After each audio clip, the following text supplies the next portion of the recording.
Everyone, and welcome again to our full committee hearing on the future of digital assets. Thank you to our esteemed panel of witnesses for making the time to be with us here today.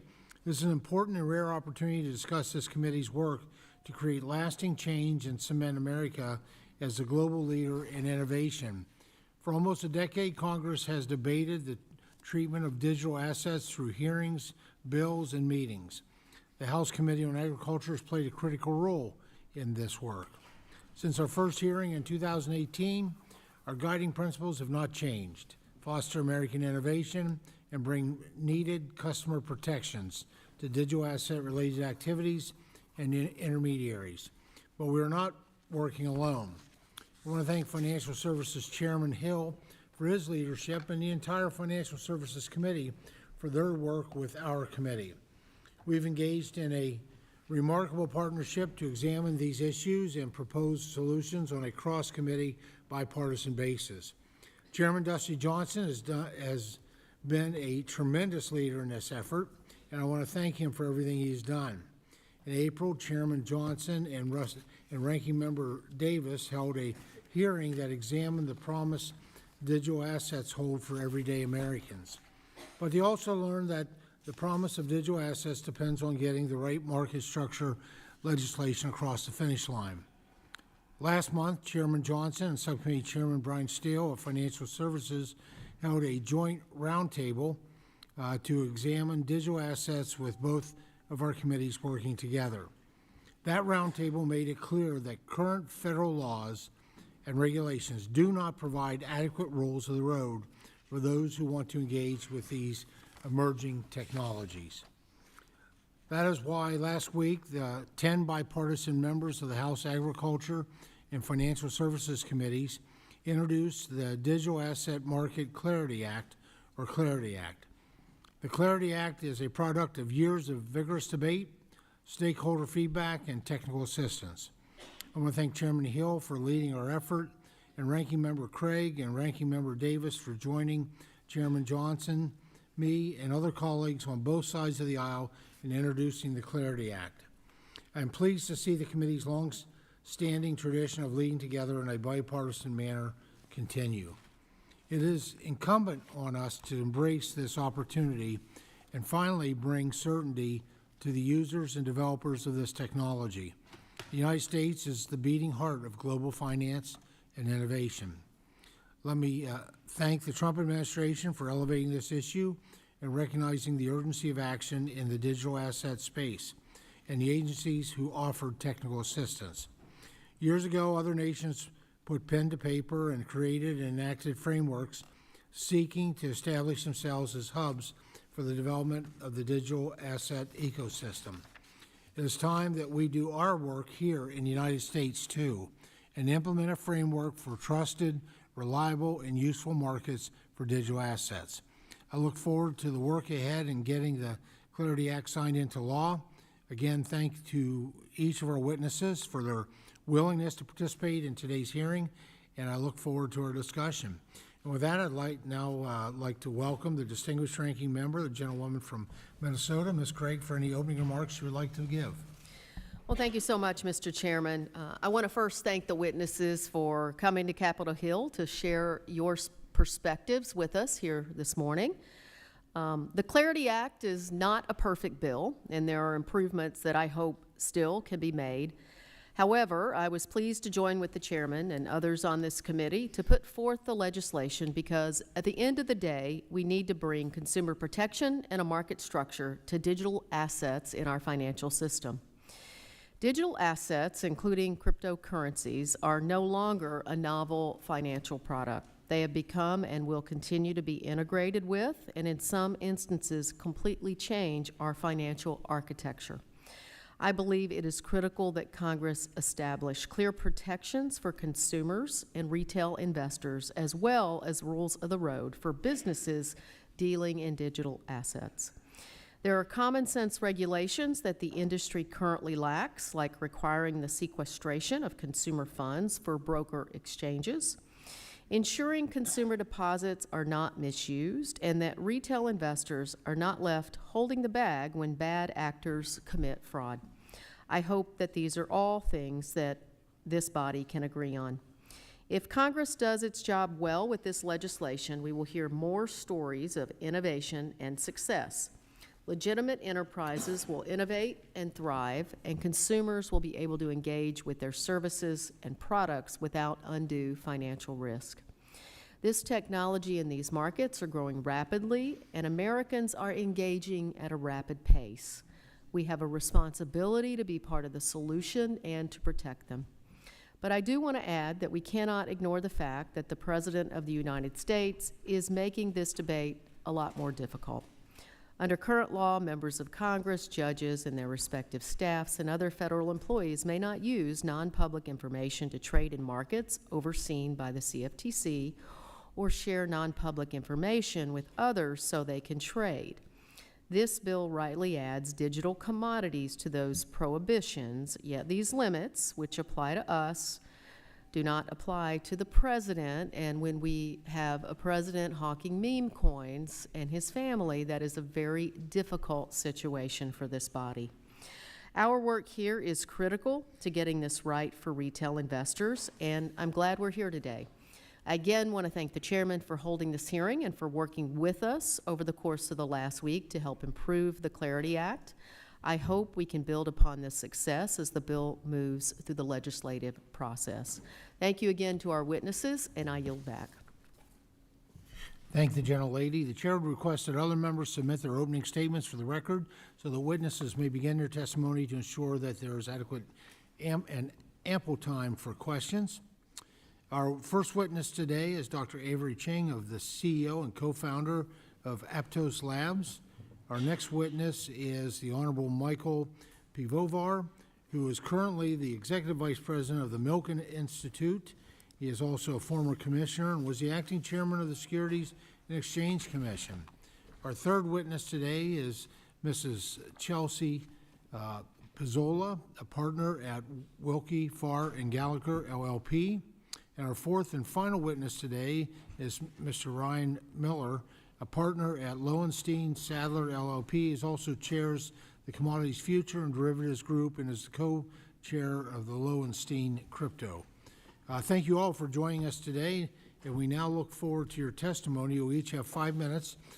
Timer in front of you will count down to 0, at which point your time has expired. Dr. Ching, please begin when you're ready. Chairman Thompson, Ranking Member Craig, members of the committee, thank you for the opportunity to testify today. My name is Avery Ching, and I'm the CEO and co-founder of Aptos Labs, the team behind the Aptos blockchain.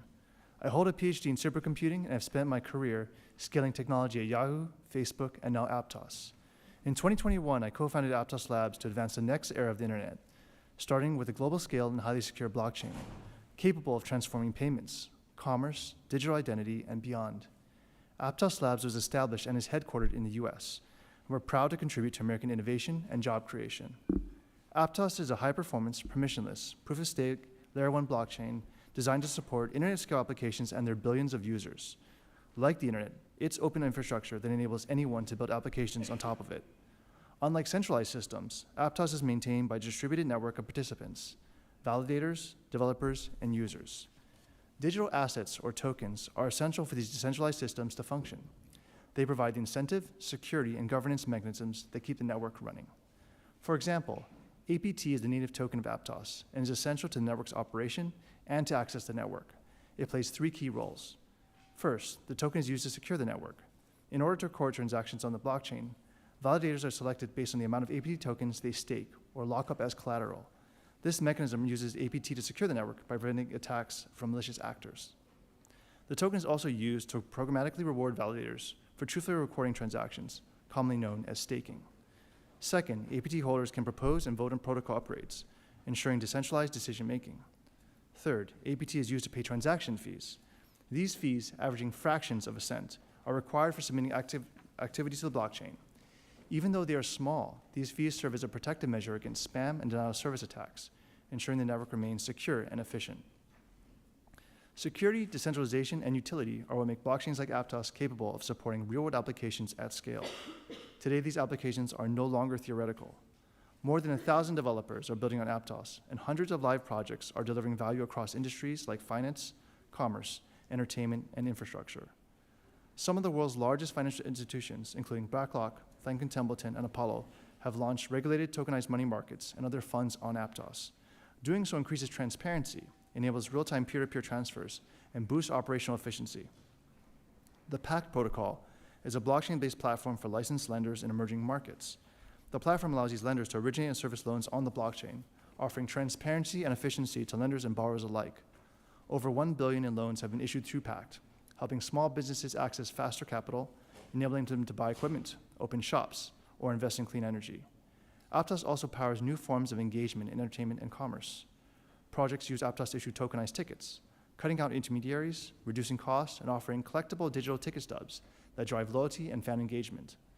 Aptos has a multi-year collaboration with NBC Universal to reimagine the fan experience through blockchain-enabled real-world experiences, loyalty programs, and interactive games. Brands like Jelly Bean use Aptos to link physical products with blockchain-verified records, enabling immersive customer experiences and greater consumer trust through traceable, authenticated products and supply chain data. The use cases we see on Aptos today are only the first step of a sweeping transformation. Just as the internet rewired everyday life, decentralized networks will form the core infrastructure of the coming digital economy, delivering systems that are transparent, interoperable, and designed for innovation, and will define how we engage with the world around us.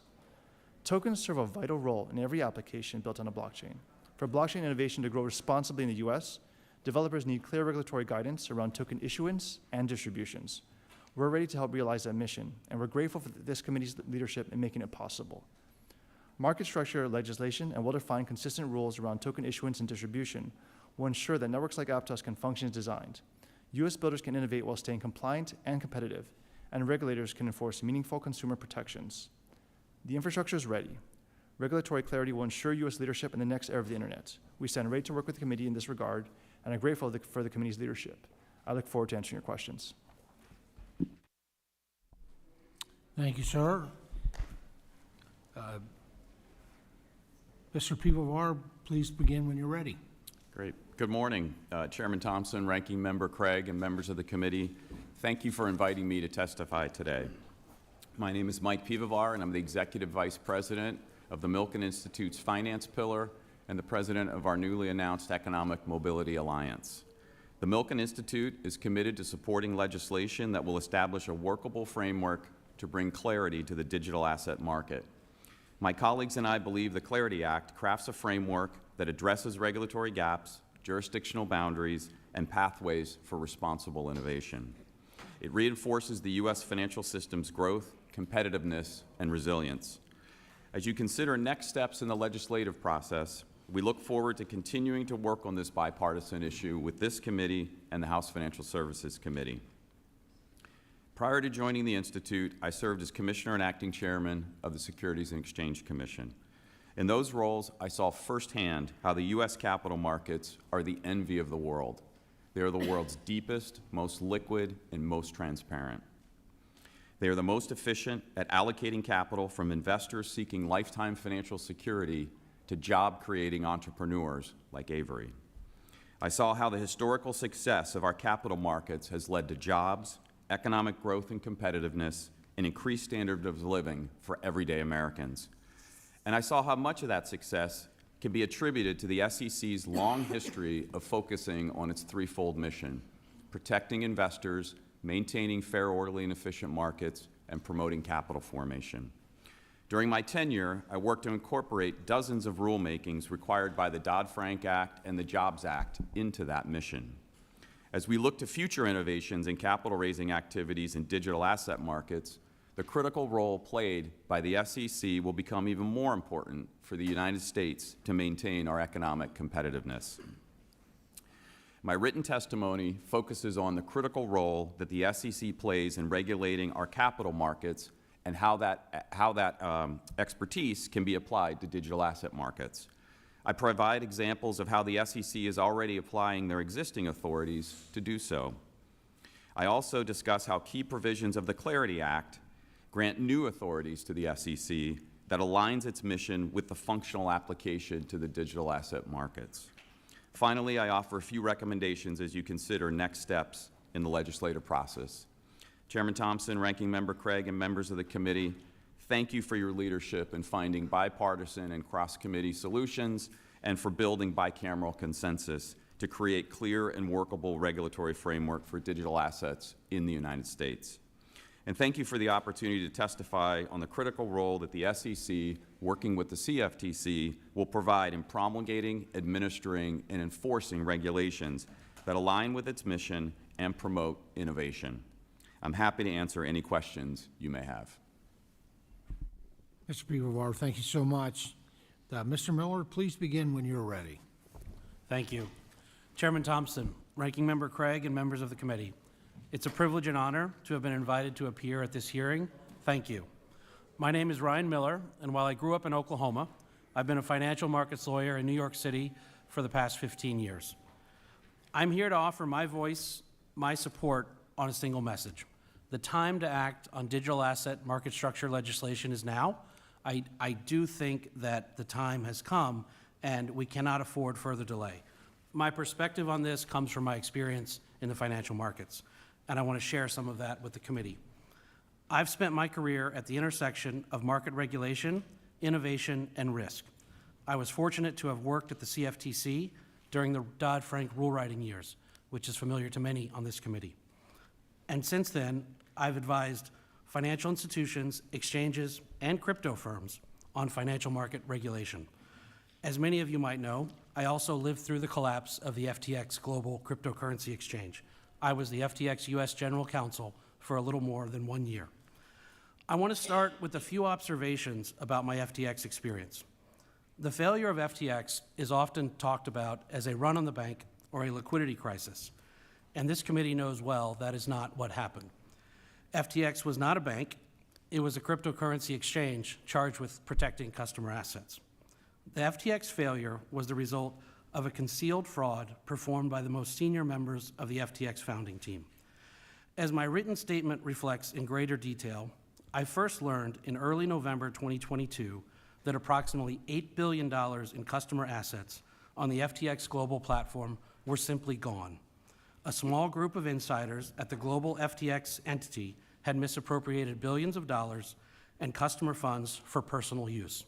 That is not okay, and part of the goal of the legislation we're considering now is to address this issue. After learning of the revelation and the customer asset shortfall, I and a few others worked around the clock for 4 days to stop the ongoing fraud, to mitigate the bleeding, to preserve critical records, and ultimately prepare for insolvency filings. The critical point of this story is this. Had proper federal market structure regulation been in place, the kind contemplated in the bill before you, offshore companies would have come to the United States and centered their businesses here. FTX's story could have ended very differently. Customer asset segregation, regular examination, governance requirements, and auditing would have been in place, and they would have provided guardrails to prevent the fraud. And that's why I'm here today, not just to tell the FTX story and to recount the past, but to support your work to shape the future. Again, I do not think we can afford more delay. The committee's draft legislation, the Clarity Act, is thoughtful, it's balanced, it's functional, and importantly, it's ready. It creates a path for registration. It draws a sensible line between the SEC and the CFTC, and it prompts coordination where appropriate. It protects investors while enabling responsible innovation. And it gives regulators, and this is important, the tools they need to move from enforcement to proactive supervision and regulation.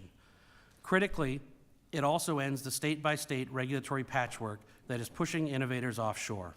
A federal framework will restore confidence and competitiveness in the U.S. digital asset markets. Regulation enables innovation, and when market structure works, it creates the foundation of trust that has allowed the frequent statement to be made about America having the most deep, liquid, and resilient capital markets in the world. Crypto is capital, and if we want the digital asset markets to grow here, adopting legislation is a must-do. Thank you again for the opportunity to appear today. I appreciate the work this committee has done, and I stand ready to answer any questions. Well, thank you, Mr. Miller. Ms. Pizzola, please proceed when you're ready. Thank you, Mr. Chairman. Chairman Thompson, Ranking Member Craig, members of the committee, it is an honor to testify before you today. Thank you for the opportunity to discuss the current draft of the Clarity Act of 2025. I previously served as the CFTC's Deputy Chief of Staff and counsel to former Chairman Heath Tarbert. I've also served as head regulatory counsel to Cumberland DRW, a large participant in digital asset, spot, and derivatives markets. Currently, as a partner at the law firm Wilkie Farr & Gallagher, I advise clients on CFTC and SEC regulatory matters, including matters involving digital assets. In these roles, I've seen firsthand the confusion, misallocation of resources, and barriers to innovation and competition caused by the lack of jurisdictional clarity regarding digital assets in the United States. Legislation is needed to remove permanently any jurisdictional ambiguity. As Mr. Miller said, the Clarity Act's allocation of jurisdiction between the SEC and the CFTC along the line between primary and secondary markets is appropriately tailored to each agency's specialized expertise, experience, and statutory remit. The SEC is well suited to regulate primary market transactions in digital assets, which are often viewed as similar to capital raises involving traditional securities that have long been under the SEC's remit. Equally, the CFTC is the natural regulator for secondary market digital asset transactions, which are widely viewed, including by multiple federal courts, as transactions in commodities. Although the CFTC currently does not have plenary regulatory authority over spot commodity markets, it has anti-fraud and anti-manipulation authority. And the Commission intently monitors and surveils spot commodity markets, given the close relationship between derivatives contracts and their underlying commodities. In short, the CFTC has spent the past 50 years dedicated to understanding and improving commodities markets and markets for commercial risk transfer, including in the exercise of its exclusive regulatory authority over futures, options on futures, and swaps, referencing commodities. The CFTC has also had an extensive history of engagement with digital asset markets through the authorities that I've just described. Since 2015, it has aggressively and successfully pursued fraud and manipulation in spot and derivatives markets, as well as failure to register cases involving digital asset derivatives. It worked closely with exchanges and their clearinghouses to prepare for the first Bitcoin futures listings in 2017, and it did the same with Ether futures listings in 2019. Today, these markets are deep, liquid, and transparent, and are well policed by the CFTC for fraud, manipulation, and trade practice violations. This record on digital assets is consistent with the CFTC's 50-year tenure as a preeminent markets regulator. Today, a total of approximately 40 million futures contracts are traded on average each day on CME Group and ICE derivatives exchanges alone. And in the OTC derivatives market, total U.S. reported notional traded in interest rate swaps alone was approximately $112.7 trillion during the third quarter of 2024. CFTC-regulated markets and market utilities have steadily performed their risk transfer and shock absorption functions through periods of extreme volatility, such as negative oil pricing and other shocks at the onset of the COVID-19 pandemic. Finally, the CFTC is also well-suited for its responsibilities under the Clarity Act by virtue of its statutory core principles-based regulatory framework for exchanges and its self-certification process for new product listings, which were specifically designed to promote responsible innovation and fair competition. The statutory core principles are outcomes-based requirements, and exchanges are given reasonable discretion in determining how to comply. This has prevented the kind of rigid, one-size-fits-all regulatory environment that previously stifled innovation and competition in CFTC-regulated markets prior to the Commodity Futures Modernization Act of 2000. The self-certification listing process has supported innovation and competition in CFTC-regulated markets, reducing the time to market for new products from years to days. These flexible, adaptable regulatory approaches are particularly well-suited for the novel and constantly evolving nature of digital asset markets. The Clarity Act appropriately includes these features in its regulatory regime for digital commodity exchanges. And there is no better agency to implement such a regulatory framework in furtherance of responsible innovation than the one that has done so for the last 25 years, allowing for the markets under its jurisdiction to become the largest and the most vibrant and robust of their kind in the world. Finally, just returning to allocation of regulatory authority between the CFTC and the SEC. De minimis registration exemptions in areas of overlapping jurisdiction and interagency coordination and deference are valuable tools to reduce regulatory burden and promote regulatory efficiency.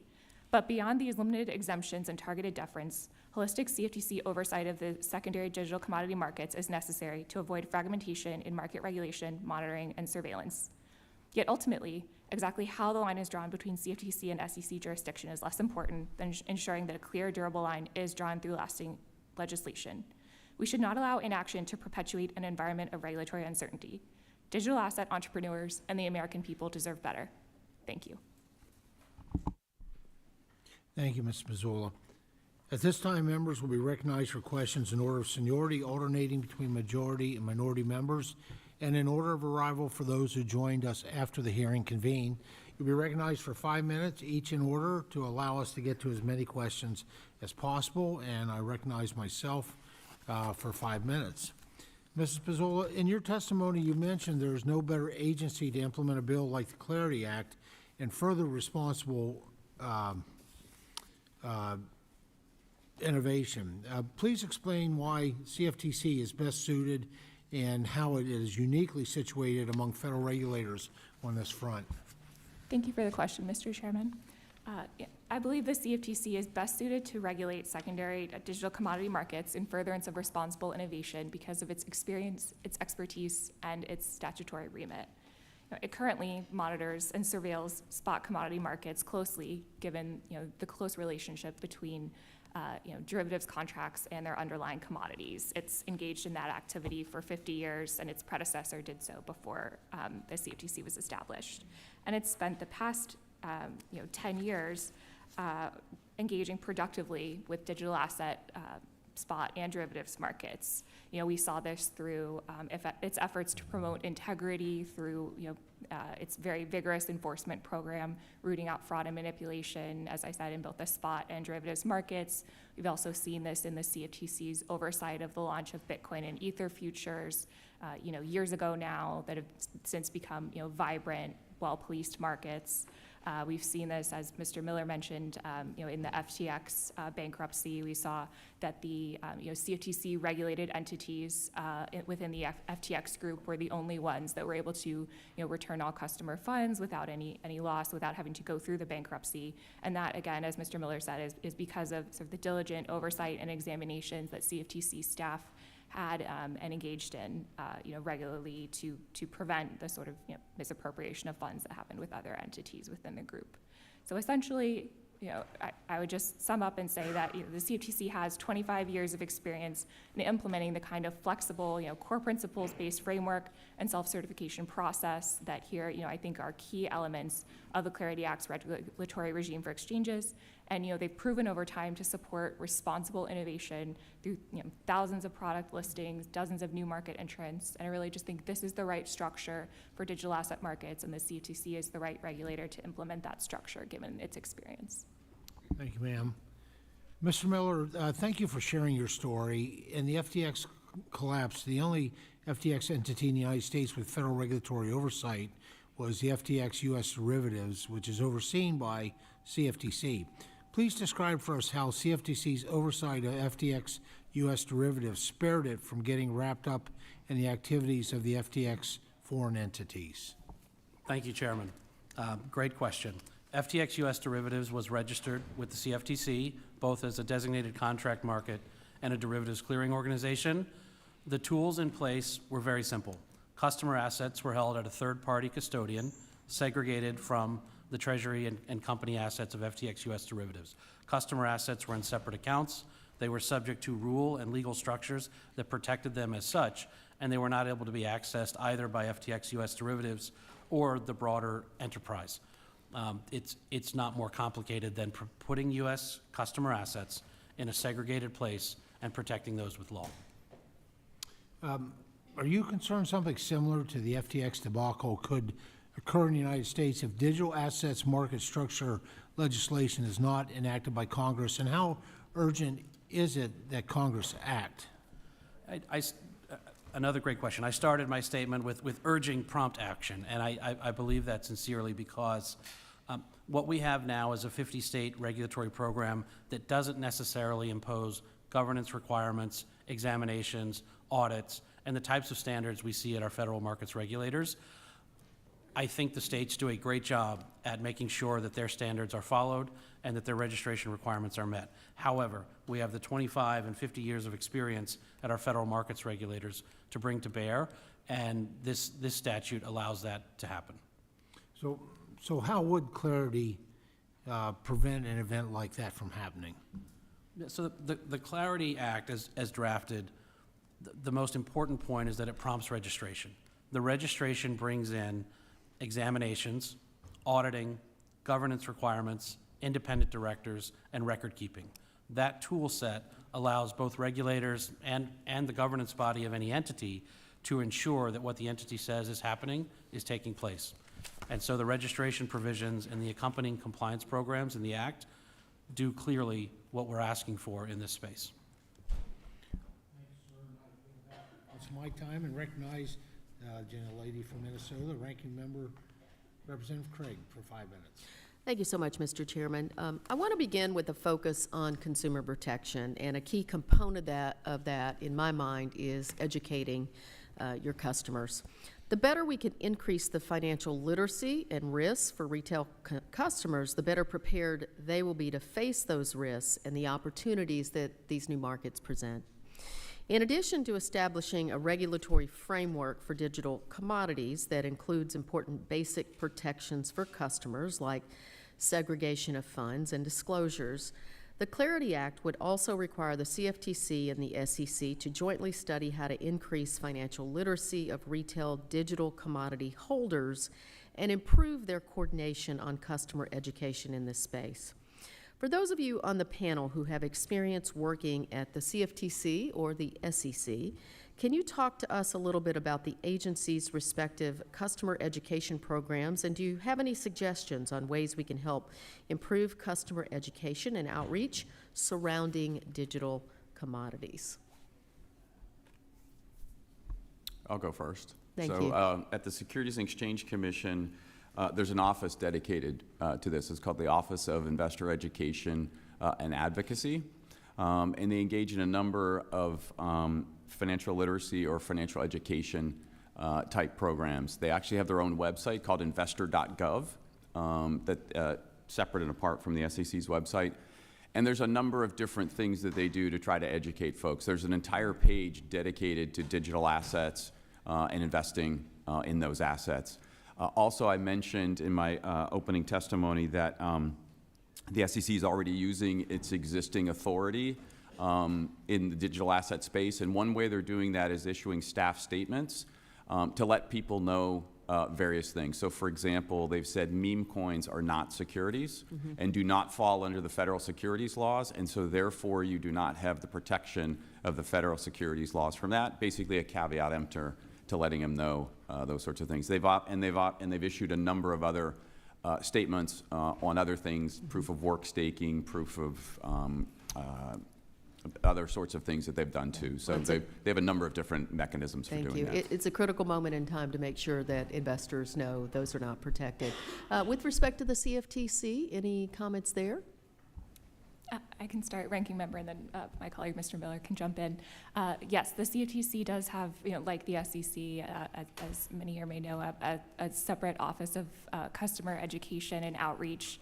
And it has been, engaged in the past, I believe it's almost 10 years now in educating customers regarding digital assets. It put out, virtual currency primers explaining, what is Bitcoin, what is Ether, what are virtual currencies, sort of things of that nature. I believe almost 10 years ago now. And since then, it's sort of had regular engagement events, an annual sort of CFTC virtual currency or blockchain day. Sometimes that's part of a broader blockchain week that's held in Washington, D.C. with different universities. But I certainly, Ranking Member, agree that more could be done, particularly in the outreach arena. I think making sure that more customers are aware, sort of more customers are sort of knowledgeable of the types of fraud and other abuses that can take place. There's always more to be done in that arena, but I do think the CFTC has engaged in robust efforts in that regard. Let me just ask two more quick questions because I'm running out of time here. Mr. Miller and Ms. Pizzola, let me just ask you, does the CFTC, in your view, have the current resources that would be necessary to regulate this space appropriately? Mr. Miller? Yes or no, and maybe 10 seconds? Yeah, it's an agency where resources are critical, and I think it's important to focus on funding the agency at the level of resources it's requested. Thank you. Ms. Pizzola? I agree with that. Great. Yes, ma'am. Excellent. Let me just close with a final question to each of you. Obviously, there's been a lot of activity from the president and his family in this space. I told you what I thought about that he should also be added, as well as the vice president, to those folks that are included in the legislation. Under current law, members of Congress, judicial officers, legislative, judicial employees, et cetera, are all prohibited from using non-public information that they acquire because of their position to trade in those CFTC markets. Current law prohibits the same list from telling others, such as non-public information for those trading on those markets. The Clarity Act rightly adds digital commodities to these prohibitions. Do you believe these prohibitions should apply in the same way for the president? Mr. Miller? So I think what the act does is bring about transparency and disclosure requirements that apply to all participants in these markets, and I think that's appropriate. Thank you. Ms. Mazzella? I couldn't agree more. I think the disclosure requirements of the act are appropriate, and it's appropriate that they're broadly applied. I'm going till Mr. Chairman cuts me off here. Any other? Yes? Should those prohibitions apply to the president and vice president? The meme coins are not under the jurisdiction of the SEC, so no comment. Okay. Mr. Chang, just because you're here.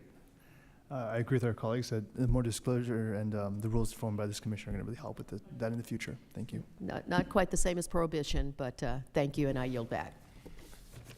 Gentlelady's time has expired, and I now recognize the gentleman from Oklahoma, Mr. Lucas, for 5 minutes. Thank you, Mr. Chairman. Mr. Pivar, what are the challenges posed by the regulation by enforcement approach that the last administration took? In other words, why does Congress need to provide a comprehensive regulatory framework for digital assets so the SEC is not depending on after-the-fact enforcement? Yeah, Congressman, I almost want to call you Mr. Chairman, but Congressman, thank you for that question. The regulation by enforcement by the last administration had a number of negative effects in the market. So as Mr. Miller testified, it forced a lot of folks to go offshore rather than having customer assets be protected within the regulatory framework. It was not only regulation by enforcement, but there was no actual regulation going on in there. There were actually firms that were going to the SEC begging them to regulate them. Please regulate us. We want to be regulated under the framework to protect the customer assets, as they were saying. And so there was a lot of innovation that went offshore, a lot less protections for consumers. And one that I think that is underrated negative consequence was that it wasted SEC resources for 4 years. There were dozens of staff members pursuing cases that were not under its jurisdiction. They lost multiple times in court. And those were resources they could have used to provide clarity in the regulatory space. And now they're catching up, but that was 4 years wasted. Dr. Ching, as you and I discussed yesterday, the ag and energy industries are often leading the change when it comes to innovation and technology advancements. Can you talk about some of the challenges our rural producers face when regulations fail to keep up with the new technology? There's a lot of innovation that can happen right now inside of rural America and agriculture. Some of the examples of that we've seen in the past are in this committee's hearings have been cattle tracking, data lineage, and more. Blockchain is one of those great equalizing technologies. As long as you have internet through a phone or other device, you can access the pure power of a decentralized network that is globally accessible. We're very excited about the work that this committee is doing to help advance these technologies and make them more accessible to developers who can help build these technologies in agriculture and rural America. And Mr. Miller, by the way, thank you for maintaining that Oklahoma tone of voice and logic. Would you care to comment as well as a fellow Oklahoma State guy? Thank you, Congressman. So access to new technology is often gated by the providers of the technology and the willingness of users to adopt it. And oftentimes that's gated by legal and regulatory certainty. And given that we've just gone through, as Commissioner Pivar described, 4 years of enforcement on every corner of the cryptocurrency and blockchain space, there's no certainty to these rural users that they're allowed to engage with this technology. The Clarity Act and the work of this committee will bring that clarity and allow more access to take place. Mrs. Pizzola, can you talk about the necessity of addressing the spot market gap? How does the Clarity Act provide regulatory certainty for the spot market trading of digital commodities? Thank you for the question, Congressman. Yes, I believe that the Clarity Act does provide, very beneficial clarity in the spot markets. Today we do have, as Commissioner Pivovar said, essentially a sort of morass of confusion when it comes to, whether particular transactions are, under the SEC's jurisdiction or, are sort of spot commodity transactions that are not, regulated other than under the CTC's Anti-Fraud and Anti-Manipulation Authority. We did see under the prior administration, case after case, time wasted, resources misallocated, and just general confusion. And it really did deter market participants and entrepreneurs from participating in the space and drove, well-meaning firms, both entrepreneurs and financial institutions, either offshore or just out of the digital asset markets altogether. And I think, the Clarity Act really does, provide a beneficial, set of rules of the road that really draw a clear line between, the SEC and CFTC jurisdiction, and, has the sort of registration, examination, auditing that Mr. Miller referenced, as well as, customer fund segregation requirements, disclosure requirements, other important, aspects of a regulatory framework that you would need in order to, sort of have clear rules of the road and ensure that these markets can flourish. Thank you very much, and thank you, Mr. Chairman. Yield back the balance of my time. Gentleman yields back. Now recognize Ms. Brown from Ohio for 5 minutes. Thank you, Chairman Thompson, Ranking Member Craig, for calling this hearing today, and thank you to our witnesses for being here. As the representative for Ohio's 11th Congressional District, I am proud to represent a region with a legacy of innovation rooted in service to working families. From Garrett Morgan revolutionizing traffic signals to Charles F. Brush perfecting electric lighting, my district has a history of leading innovative technology. That legacy lives on. Case Western Reserve University has been collaborating with Highland and DataSwift to develop verifiable blockchain-anchored digital credentials. And just down the road, our world-class hospitals are leveraging artificial intelligence and advanced learning algorithms to protect patient privacy and improve care. This is what innovation looks like, but innovation without guardrails invites exploitation. Digital assets aren't just about cryptocurrency or speculation. They're about the next generation of technology, finance, and market participation. From enabling faster payments to powering digital identity, the potential is enormous, but so are the risks. Today's regulatory framework is fragmented, outdated, and insufficient. Consumers don't know who's protecting them. Companies operate in a fog of uncertainty, and bad actors are exploiting the vacuum. The time to act on cryptocurrency and digital asset regulation is long overdue. The last few years revealed a systemic failure to protect retail investors from fraud, misconduct, and abuse, and accountability remains elusive. And the risk isn't behind us. It is still unfolding at the highest levels of government. President Trump has reportedly profited from meme coins, a clear conflict of interest. It should concern every American that someone can spend $2 million to get a literal seat at the table with the president. Reports indicate that the president and his family have increased their net worth by nearly $3 billion thanks to crypto investments.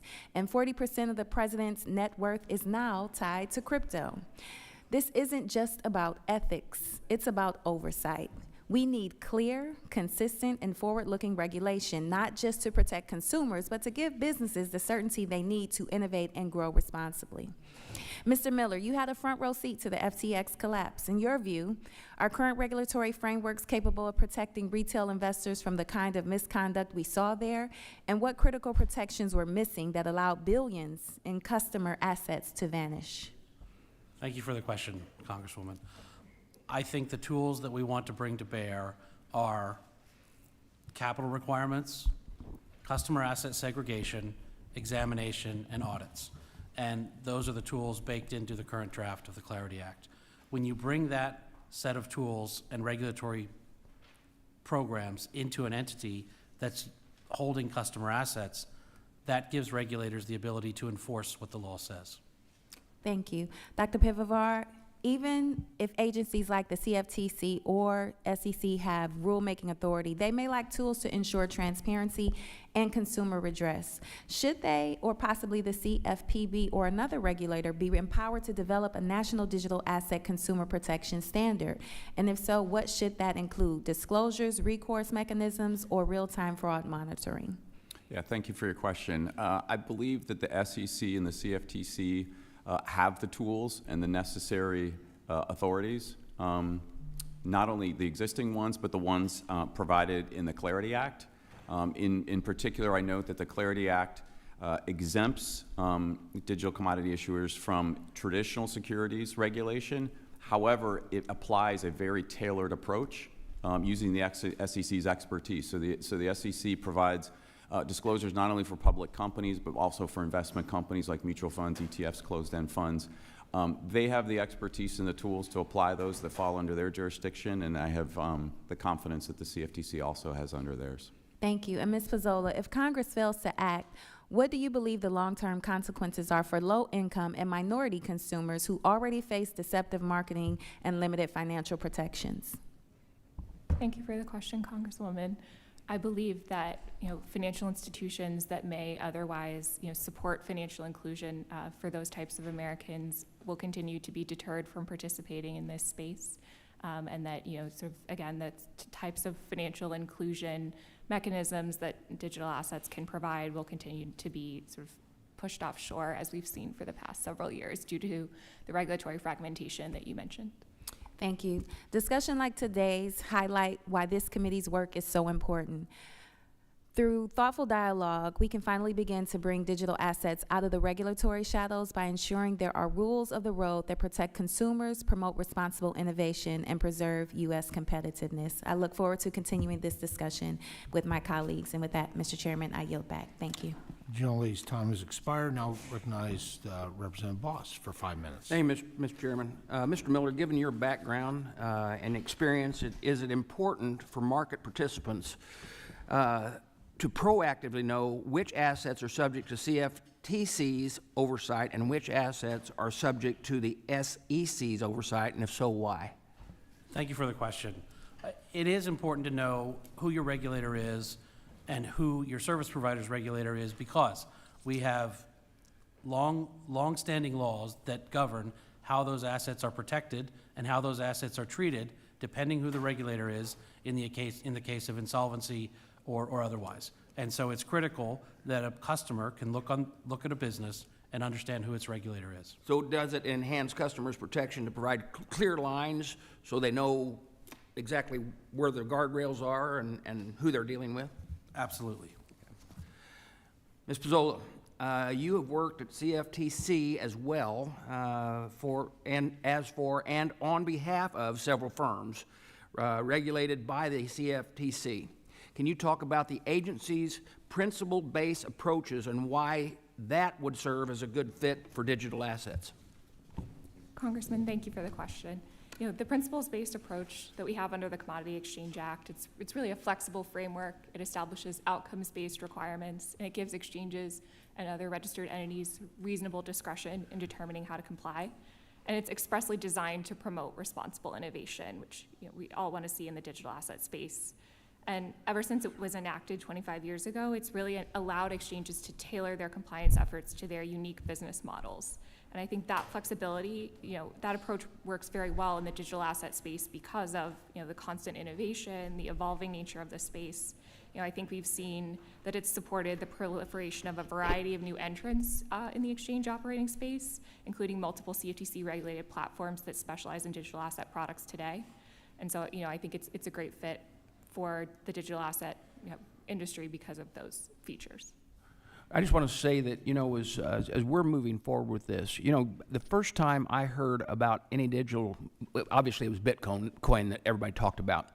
I was in church, and there was a guy who had a radio show program that broadcasted with 30 powerful watts, I'm pretty sure.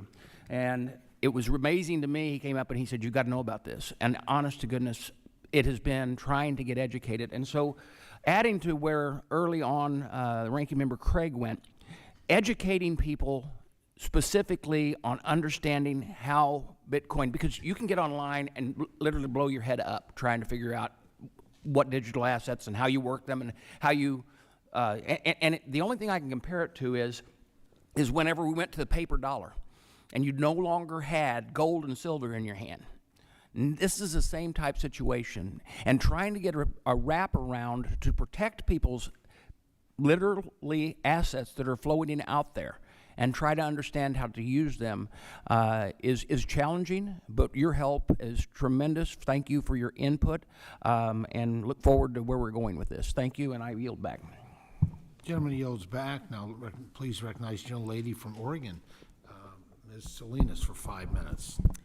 Thank you, Chair Thompson and Ranking Member Craig, and thank you to our witnesses for being with us today. Throughout my public service, I've taken consumer and investor protection very seriously. Oregonians demand accountability for bad actors, and our state has a pretty proud history of standing up to companies that engage in practices that actually harm consumers. In fact, earlier this year, Oregon's Attorney General filed suit against Coinbase for selling unvetted, unregistered digital assets to Oregonians and Coinbase users across the country. Coinbase cost investors billions of dollars, and one of these specious cryptocurrencies at issue in the lawsuit dropped in value from $700 to $72 within 1 month of being launched for public trading on the platform. And today, the coin is valued at around $5 per share. And this question is for the whole panel. How pervasive are these kinds of scam coins across large exchanges like Coinbase, Crypto.com, and Robinhood? And have these actors or our regulating agencies made any progress to rein in their proliferation? Thanks for the question, Congresswoman. I think disclosure on the cryptocurrency service providers' websites about the products that are made available is critical. I think many of the companies you identified do that, and they do it very well. And I think the Clarity Act will encourage more of that and will provide a federal basis for those types of disclosures. I think the industry has done a good job in the United States of ensuring that customers are aware of what they're buying when they go on the websites, and they're able to read the backgrounds of the projects behind the tokens. I think the current lawsuit by the state of Oregon is a bit of a replay of the SEC lawsuits that have either been withdrawn or defeated in the courts. And so I'm hopeful that we don't see a continuation of the states of the SEC enforcement path over the last 4 years that diverted so many resources from progress. Thank you. Would anybody else like to comment? Just to comment that I note in the Clarity Act where it provides for disclosures on the projects up front, and then also coupled with the prohibitions on certain sales by insiders, I think is a very good consumer protection. It's very consistent with what the SEC requires for initial public offerings, where there's a lockup period where insiders who have inside information on their companies are not allowed to sell into the market until a lockup period expires, and they have to disclose that. So I think providing the prohibitions along with the disclosures is very helpful. Thank you. And in the panel's view, how have these kinds of scam coins hurt the investor's perception of digital assets as legitimate investment vehicles? I'll start with that. Thank you, Congresswoman. I think it has deterred participation, from financial institutions that otherwise would feel or may feel, particularly with increasing regulatory clarity through the types of SEC staff actions that Commissioner Pivovar mentioned. I think they may otherwise be interested in getting into the space, but are concerned about sort of scams and frauds and exposing their customers to that kind of activity. And then I think in general, it just sort of deters market participation, has left sort of a vacuum of sort of the kind of like professional and well-regulated space that we would want to see for crypto assets. I think, with the kind of disclosure and, customer protection, customer asset segregation requirements, registration, record keeping, reporting, things like that we see under the Draft Clarity Act, I think that would really, professionalize the space and address many of the concerns that you've identified, Congresswoman. Thank you. So to the point, I think, of everything that we've talked about today with the disclosures, the segregated funds, transparency, audits. Last Congress, this committee heard testimony from the CFTC chairman, Russ Benham, that indicated the agency would need an additional $120 million of additional investment over a 3-year period to meet the demands of the regulatory framework that was set out under the FIT 21. And this framework does closely monitor what we're talking about today under the Clarity Act. How can the CFTC and the SEC, for that matter, be expected to meet the expectations laid out in this legislation without being provided additional resources? And what would some of the harmful consequences of setting forth a more regulated market structure be that cannot be properly enforced? I'll take a short response. Thank you for the question. I think funding our market regulators has been a great return on investment for the American people, and it's been proven over the years. And so if we're going to add responsibilities, we have to add resources. Thank you. I'll just, from the SEC side, I note that the new incoming chair, or the new chairman, Paul Atkins, just testified recently to the Appropriations Committee on what he believed the level of resources are. So defer to him on that. I will say that the SEC is already, as I mentioned, redeploying assets from some of their enforcement staff that have been doing some of these cases that should have been focused on protecting consumers. And so they started a new, under Acting Chairman Ueda, started a new, I think it was called the Cyber and Emerging Threat Unit, that specifically focuses on these types of things. So I think redeploying resources is one way that they can do that. Thank you for indulging me, Mr. Chair. I yield back. Gentlelady's time has expired. Now recognize the gentleman from the Buckeye State, Mr. Taylor, for 5 minutes. Thank you very much, Mr. Chairman and Ranking Member Craig, for holding this hearing, and thank you very much to the witnesses for their insight, time, and the sacrifices you made to be here. As representative of a large swath of Appalachian Southern Ohio, one of my main priorities is to support policies that promote economic development and job creation. And while the digital assets industry is still in its early stages, many innovators are already using blockchain technology to improve the daily lives of Americans every day. Dr. Chang, can you describe the value of digital assets today and their potential value in the future for small businesses and Main Street Americans beyond trading them on an exchange? And what I'm trying to get at is, why should the people in Southern Ohio, which is a very Appalachian district, care about what we're talking about today? Thank you for your question, Congressman. We've heard today a little bit about how tokens be used for different kinds of purposes. I'd like to talk about the ones that I think that they're best used for. Tokens are a credibly neutral way to interact on a blockchain. They provide governance features, staking features, which is security, as well as opportunity to do payments, and represent digital identity and verification of the digital identity. In places in Ohio and across the world, we are starting to see new entrepreneurs and new ideas being picked up in these areas to support new applications. I think one actually we talked about in the past was actually working with Ohio State on some programs for digital assets for athletic programs and others, and games. I think that this innovation is very important to support Americans, bringing those small businesses across all of America, as well as it's going to help the global economy to make these products accessible from a larger standpoint. So overall, we're very excited about this committee's work to help provide much more clarity around token issuance and management to making these innovations possible. Thank you very much. We heard testimony earlier that the one basic requirement for participation in this technology is connection to the internet, correct? Okay. My district has an incredibly large part of it that has basically no access to the internet, and I'm not the only person that has a district like that. So by show of hands, does anyone on the panel share my concern about the fairness of enacting a comprehensive cryptocurrency framework using the resources of all Americans before we make it accessible to all Americans? Nobody else concerned about that? We all are? Okay. Good. Glad to hear that. Sorry, I didn't think it was coming to me this fast. Mr. Miller, in your testimony, you described how in the absence of federal action, states have filled the vacuum for digital asset market regulation. And because we lack a federal framework, innovators are forced to navigate a complex, inconsistent patchwork of licensing regimes.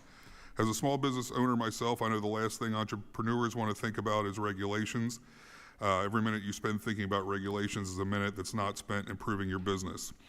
I don't know any business owner that would want to spend more time thinking about regulations.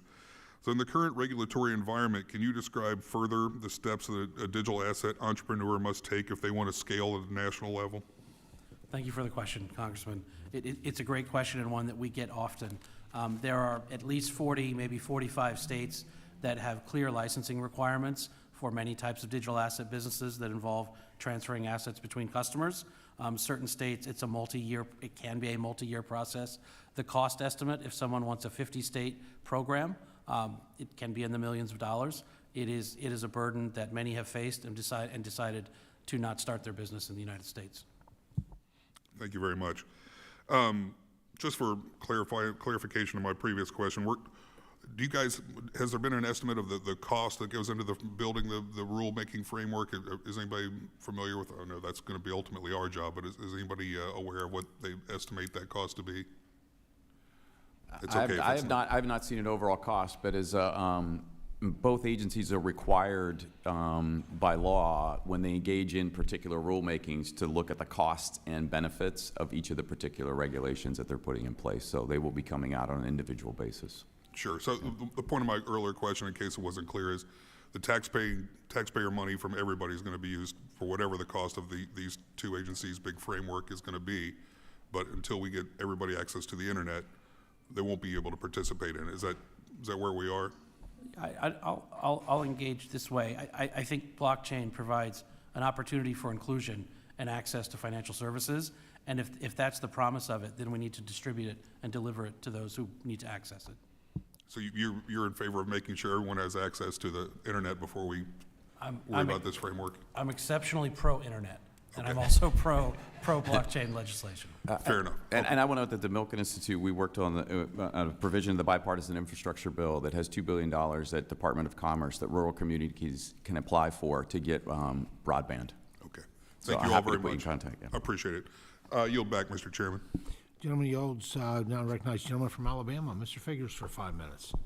Thank you, Chairman Thompson, Ranking Member Craig, and I appreciate everyone's involvement in pulling this hearing together into the panel. And I also want to start with a special thanks to all of the committee staff and the committee member staff, because this is complex stuff. Like this is not simple. This is tough. It's tough to comprehend. It's tough to understand. It's tough to discuss in simple terms. It's tough. And so I want to give a special shout out and thanks to all staff on both sides of the aisle for really diving into this and becoming the experts that we need. Congressman Taylor, I was with you back here. You couldn't see us, but we had our hands up too. We agree with that issue.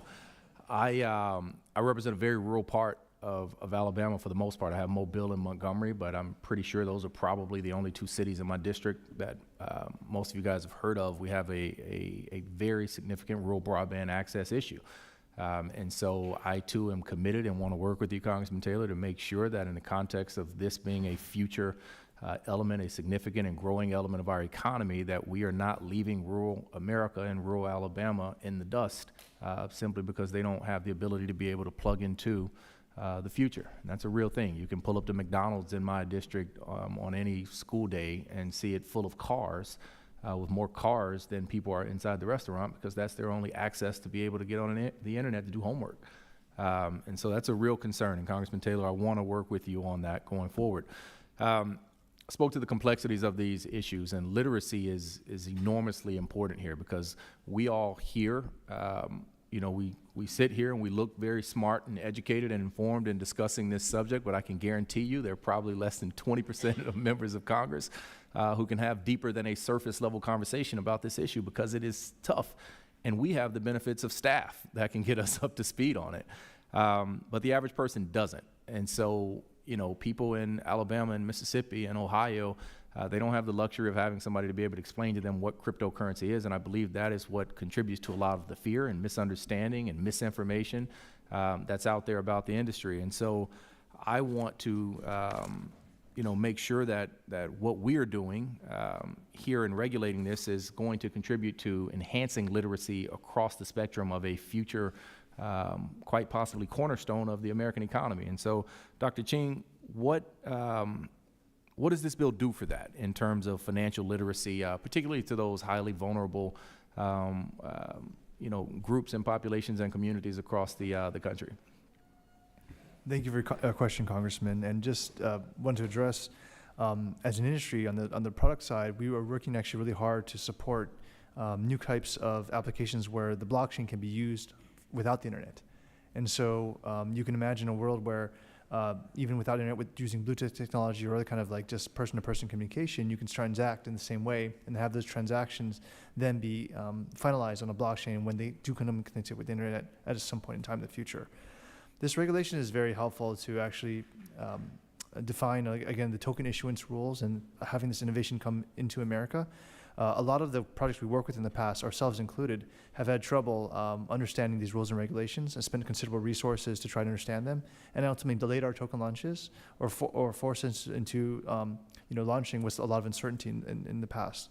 Other projects don't even have the resources that we have, and they've had to struggle with even moving offshore or finding other methods of solving this challenge.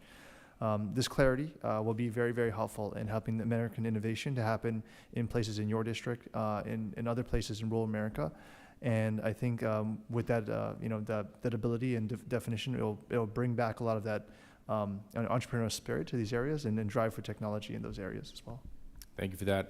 And I am personally a believer in innovation and the power of innovation, and believe that we need a framework that encourages said innovation and continues to put America in the driver's seat in this space. But the consumer protection angle of it is obviously something that a lot of people are concerned about, and something that I think we have to be realistic about in addressing and make sure that the framework that we're adopting has sufficient protections and means to address scams. I know the industry does not like frauds, does not like scams, does not like people abusing it. That's not good for business. It's not good for the image of the industry. And I know many players have called for regulation for a long time to root out that sort of malfeasance. And so I guess I'll channel this last question to you, Mr. Miller. In terms of consumer protection, does this bill do enough? And I'll give you a softball. Why is this bill the best way to go right now? Thank you for the question. I mean, by certain measures, 55 million Americans own cryptocurrency. So this is a real question today. And what the bill does is require examinations, customer asset protection and disclosures, and an ongoing regulatory supervision by our markets regulators with the experience to do it. That's what the Clarity Bill does, and it's why I've been supportive.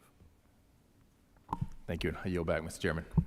Thank the gentleman. Now recognize the gentleman from South Dakota, the chairman of the Subcommittee of Jurisdiction over Clarity, Mr. Johnson, for 5 minutes. Thank you, Mr. Chairman, and thank you for your kind comments at the top of the hearing. And Mr. Chairman, as you know, the age of digital asset opportunity and innovation is here. Blockchain technology is going to improve and empower every industry, and a lot sooner than most people realize. The only question that's really before us is, where is that innovation going to happen? The only thing that is standing in the way of America being the home for that innovation and that investment is our regulatory uncertainty. Most everyone else has already figured this out.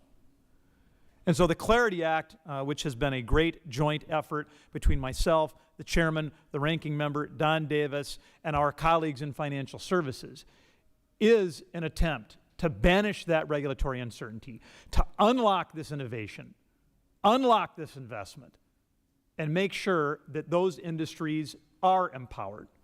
And so, Dr. Ching, you have spoken quite a little bit today already about how Clarity is the path. The Clarity Act, our Clarity Act, is the path toward unlocking that innovation. Am I being too hyperbolic in my statements? Thank you for the question, Congressman. No, not at all. I think, thinking about our own journey, when we started Aptos Labs in 2021, and it took us 10 months to get to launch in 2022. A lot of time and resources were spent trying to understand best practices in the space, and it's very hard.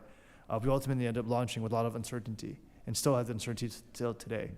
Others are not as fortunate in this space. They don't have the resources we have, and so for them, it's been a very difficult journey to understand what is permissible, what's not allowed, are they following the best practices for their particular protocols, their particular products. It is very challenging for that to happen. Today we have 118 employees in the U.S., and we are very much U.S. based. We still see a lot of projects happening overseas.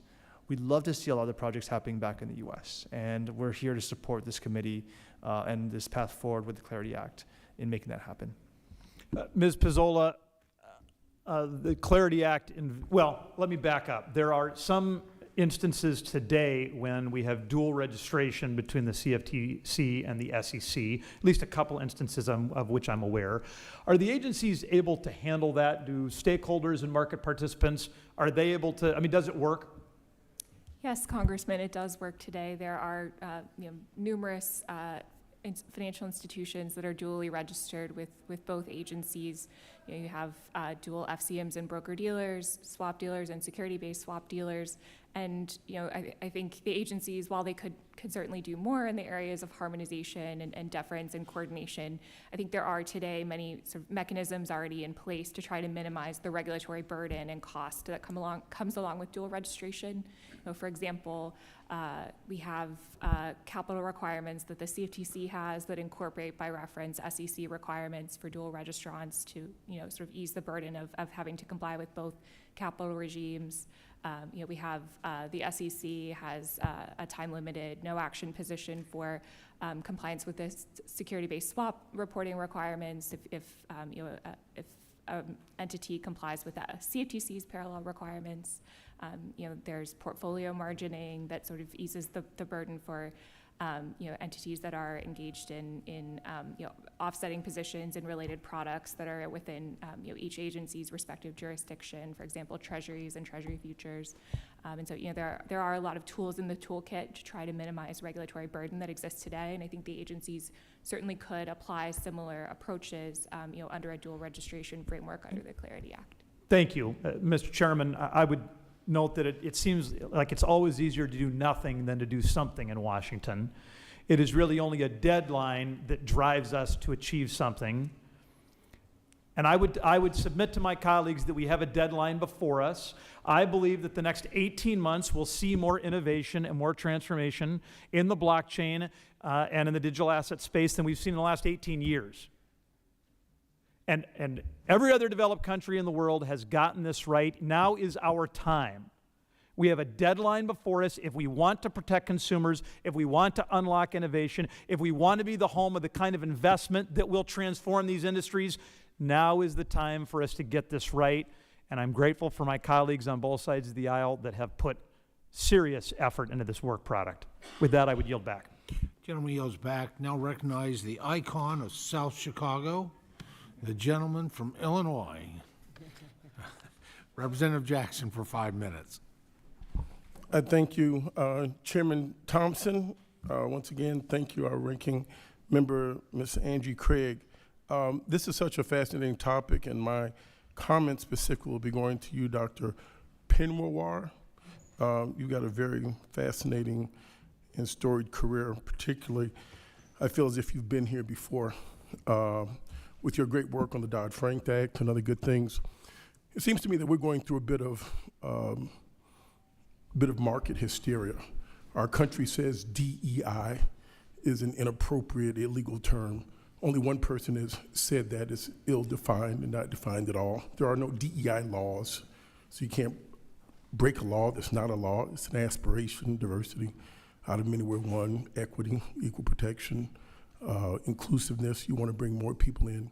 How can we make sure that there's greater market participation, and how can we get to the depth and bring people in that are currently in the margins that would have a higher barrier to getting access to information, to these resources to be a market participant? Yeah, thank you, Congressman, for that question. Right. So at the Milken Institute, as you know, you're very familiar with the institute. We spend a lot of time thinking about how do we improve access to capital for underserved populations, financial inclusion for underserved populations, and really to what end? And it's really about economic mobility. If we can provide financial inclusion for people who have not been included into the financial system, there's an opportunity for them to move up the economic ladder. So that's really what it's all about. And so we do that in a number of ways, focusing on underserved entrepreneurs, underserved communities like rural communities. We've worked with the Department of Commerce on heavily to get access to federal dollars from communities that had not been able to do that. And also the providers of the capital. We have an HBCU Fellows program to put people on a pathway to careers in asset management.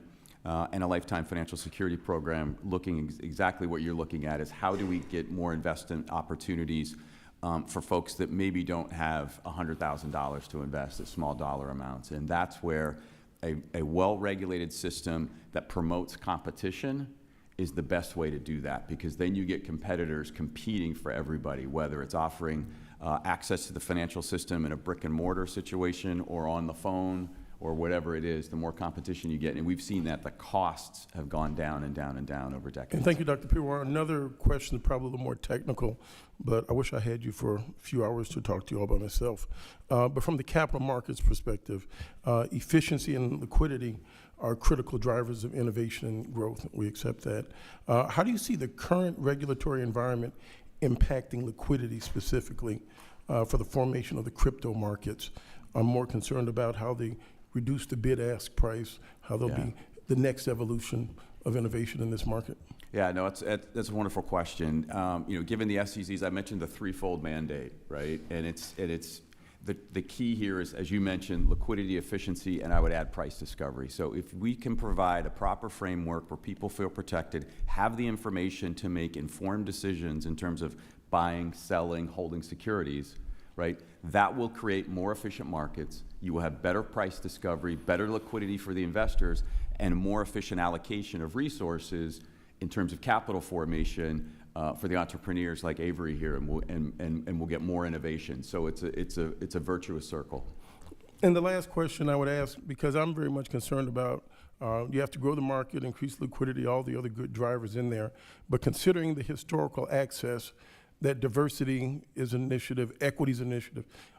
These things have been innovative in bringing this multicultural society together. I bring that up because diversity, if we let the markets go their way with certain access to broadband and other things, it will become inefficient. I'm trying to figure out how do we keep that as a mandate or as a goal and aspiration so that it enhances the market. It does not detract from the market. So most people say, oh, why is he saying diversity, equity, inclusion? Because I can. And I think it's very important, and it helps the capital markets. Can you respond to that, please? Yeah, so one thing that I've been, that I mentioned when I was a commissioner at the SEC is that we prohibit some investors from investing in certain investment opportunities. And the SEC has these rules called the accredited investor definition that says, look, some things are so complex, so risky, that only sophisticated investors can invest in them. And how does the SEC define sophistication? If you're rich. If you have a high net worth, if you have a high net income, you can invest in stuff. So the rich get richer and the other folks get left behind. So this is one where we can really democratize opportunities for investment by looking at the accredited investor definition and make sure that it doesn't seep into the digital asset regulation as well. Thank you so much, Chairman. I yield back. And thank you for the extra time. Gentleman yields back. Now please recognize the gentleman from the duck and rice capital of the country, Mr. Crawford, for 5 minutes. I thought LaMalfa might jump in there on that one. He might have some issues with that. Oh, yeah. We'll talk about that later. For the record, though, he got that right. To follow up, Mr. Miller, in your testimony, you said running a crypto exchange in the U.S. is hard and should be. You believe the Clarity Act would continue to make it hard to run a crypto exchange and therefore protect American consumers from something like what happened with FTX? Thank you for the question, Congressman. By saying it's hard, I mean there are compliance programs that need to be in place, and you need the right level of expertise to get it correct, and you need the right level of supervision from a regulator to continually ensure that you're getting it correct. The Clarity Act, by bringing registration to these businesses, introduces that structure. Dr. Ching, forgive me, but I'm going to ask you to describe the value of digital assets. Let's assume you're talking to somebody that doesn't know what crypto is, like you met them in the elevator and they ask you what you're here to testify about today, and you say crypto and they have no clue what that is. In an elevator speech, what is crypto? Thank you for the question, Congressman. It is actually hard to tell in an elevator speech. I just want to acknowledge that up front. But the way we describe digital assets is just a kind of incredibly neutral infrastructure for executing functions that are very hard in traditional world, like how do you do governance, how do you do staking, how do you support payments in a world that is global and with open, accessible, verifiable capabilities. There's no other possible technology that can support this kind of use case today. And so it's just really about a global utility, public utility, like the same way we think about electricity or water or roads, in which in any kind of application can be built on top of, really a new age of the internet. And tokens are really the lifeblood of that infrastructure. So if I heard you right, you're basically saying that crypto is an economic or a financial infrastructure. Exactly. It is a way to transfer value between any two participants. You want to expand on that a little bit? Because, I mean, I'm giving you an extra floor on this elevator ride to give me a little bit more time to understand exactly what, so that the layperson knows what we're dealing with. Probably the simplest way to describe it, it is a utility token in which you can do payments, governance, staking, transact, and have identity all in one on an infrastructure that is trustworthy, trustless, as well as globally accessible. So as a U.S. citizen who is fiercely concerned about privacy and stuff like that, how do I feel comfortable with those kinds of transactions? Talk about the privacy issues, how those are related to this, how you address those. Make me feel better about crypto. That's an excellent question. Today, most blockchains support very transparent operations, which means that any transaction that occurs is going to be completely accessible to everyone to see, is replayable, and that gives also a certain type of comfort to know that there's no way the system can undo or revert those transactions. At the same time, we're very used to having our privacy when we purchase a coffee or buy a sandwich. There is also additional blockchain functionality that's coming down the pipe, though, that will support that level of privacy and confidentiality, yet be regulatory compliant. That is things that Aptos Labs and other companies are exploring, already have prototypes for. So I think there's a world where we have kind of both the benefits of transparency, where people can replay transactions, but also the benefits of privacy, where things we want to remain confidential can be confidential, but yet regulatory compliant. And then finally, what underlies a cryptocurrency? And in other words, what gives it intrinsic value? Why is it any different than, I don't know, say a Pokemon card? In many ways, it might be thought of as a Pokemon card. I think that's a good characterization to it. But it really depends on the token and what the token is representing. As far as APT, which is our kind of native token to Aptos, it really is going to be a token that is supporting the transaction fees, prevents the denial of service attacks on the network. It supports the staking functionality, which is security in the network, making sure it can't be attacked by malicious actors. And then it supports the governance features. So whenever there's a protocol upgrade, people can vote on whether the upgrade wants to happen or not. Excellent. Thank you, Mr. Chairman. I'll yield back. Gentleman yields back. Now please recognize Representative McLean Delaney for 5 minutes. Thank you, Chair and Ranking Member, for having this hearing. And I was listening to you all in my office and found it very illuminating on multiple fronts. And thank each of you as witnesses here today. As we all know, and we discussed earlier, we're in a digital revolution where values extend beyond the physical. Crypto, NFTs, and tokenizing real estate are already shaping our economy, expanding financial access and improving efficiency in places like agriculture. And I represent the 6th District of Maryland. And Maryland, we are leading the way in financial innovation and digital asset management. And I'm really excited about how digital assets can really be utilized by the agricultural industry and by our farmers. But as you know, innovation and opportunity comes with risk. And in 2022, FTX collapse wiped out billions and devastated retirees, students, and small businesses. And I think that is why, Mr. Miller, you are so excited about making sure that there is, bumpers and safeguards in this regulatory environment. So I'm eager to support digital asset innovation but there are countless examples how we just do need to have these appropriate regulatory protections. So American policymaking and regulations, it seems, needs to be in line with business and the financial environment. And while the Enacted Markets in Crypto Assets, or MiCA, regulation provides, it seems, some potential learning lessons for a unified regulatory framework. And it does seem that this Bipartisan Clarity Act improves on last year's version. So I just want to say I do look forward to hearing from you and working with my colleagues to tackle these different risks and to make sure that we have a secure, transparent environment. So my first question is really to you, Mr. Pivovar. I thought your earlier testimony was great. Given your former role as commissioner at the SEC, I'd love to hear your insights on the MiCA framework in the EU. It seems like it establishes some clear rules for crypto asset issuers and service providers and investors. And it would make sense that maybe there are certain of those structural elements that could maybe enhance the Clarity Act effectiveness. One provision that I was interested in is the conclusion of measures that prevent market abuse, like insider trading, market manipulation, and unlawful disclosure of insider information. And there also did seem to be more of an emphasis on the traditional banks having a role in addition to the big net, our internet platforms. Do you think that there are structural elements that we could learn from within MiCA or consider with the Clarity Act in helping its overall effectiveness? Yeah, thank you, Congresswoman, for the question. I'm not familiar with the very specific provisions of MiCA, but what I can tell you is how the SEC does learn from what other regulators do, right? So the SEC has an office of International Affairs that regularly works with regulators overseas, either bilaterally or multilaterally through an organization called IOSCO, where we kind of learn from the mistakes of others, right? So in some cases, there's a second mover advantage. You kind of learn from those.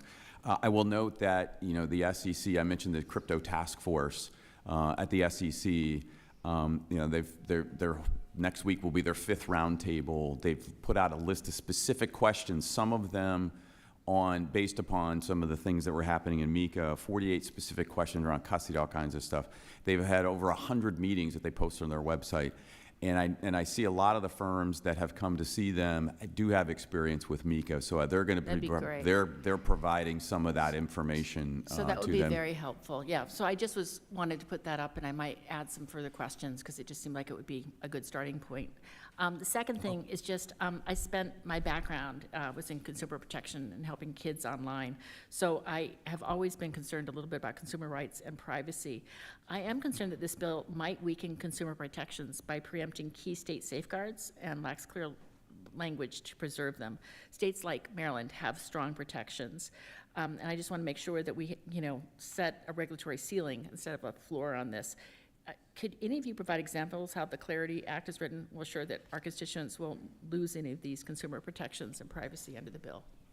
It's a great question. I think by pushing industry participants into registration at the CFTC and the SEC, you are pushing them into mandated know your customer requirements and onboarding requirements. It's not ambiguous. Anyone else?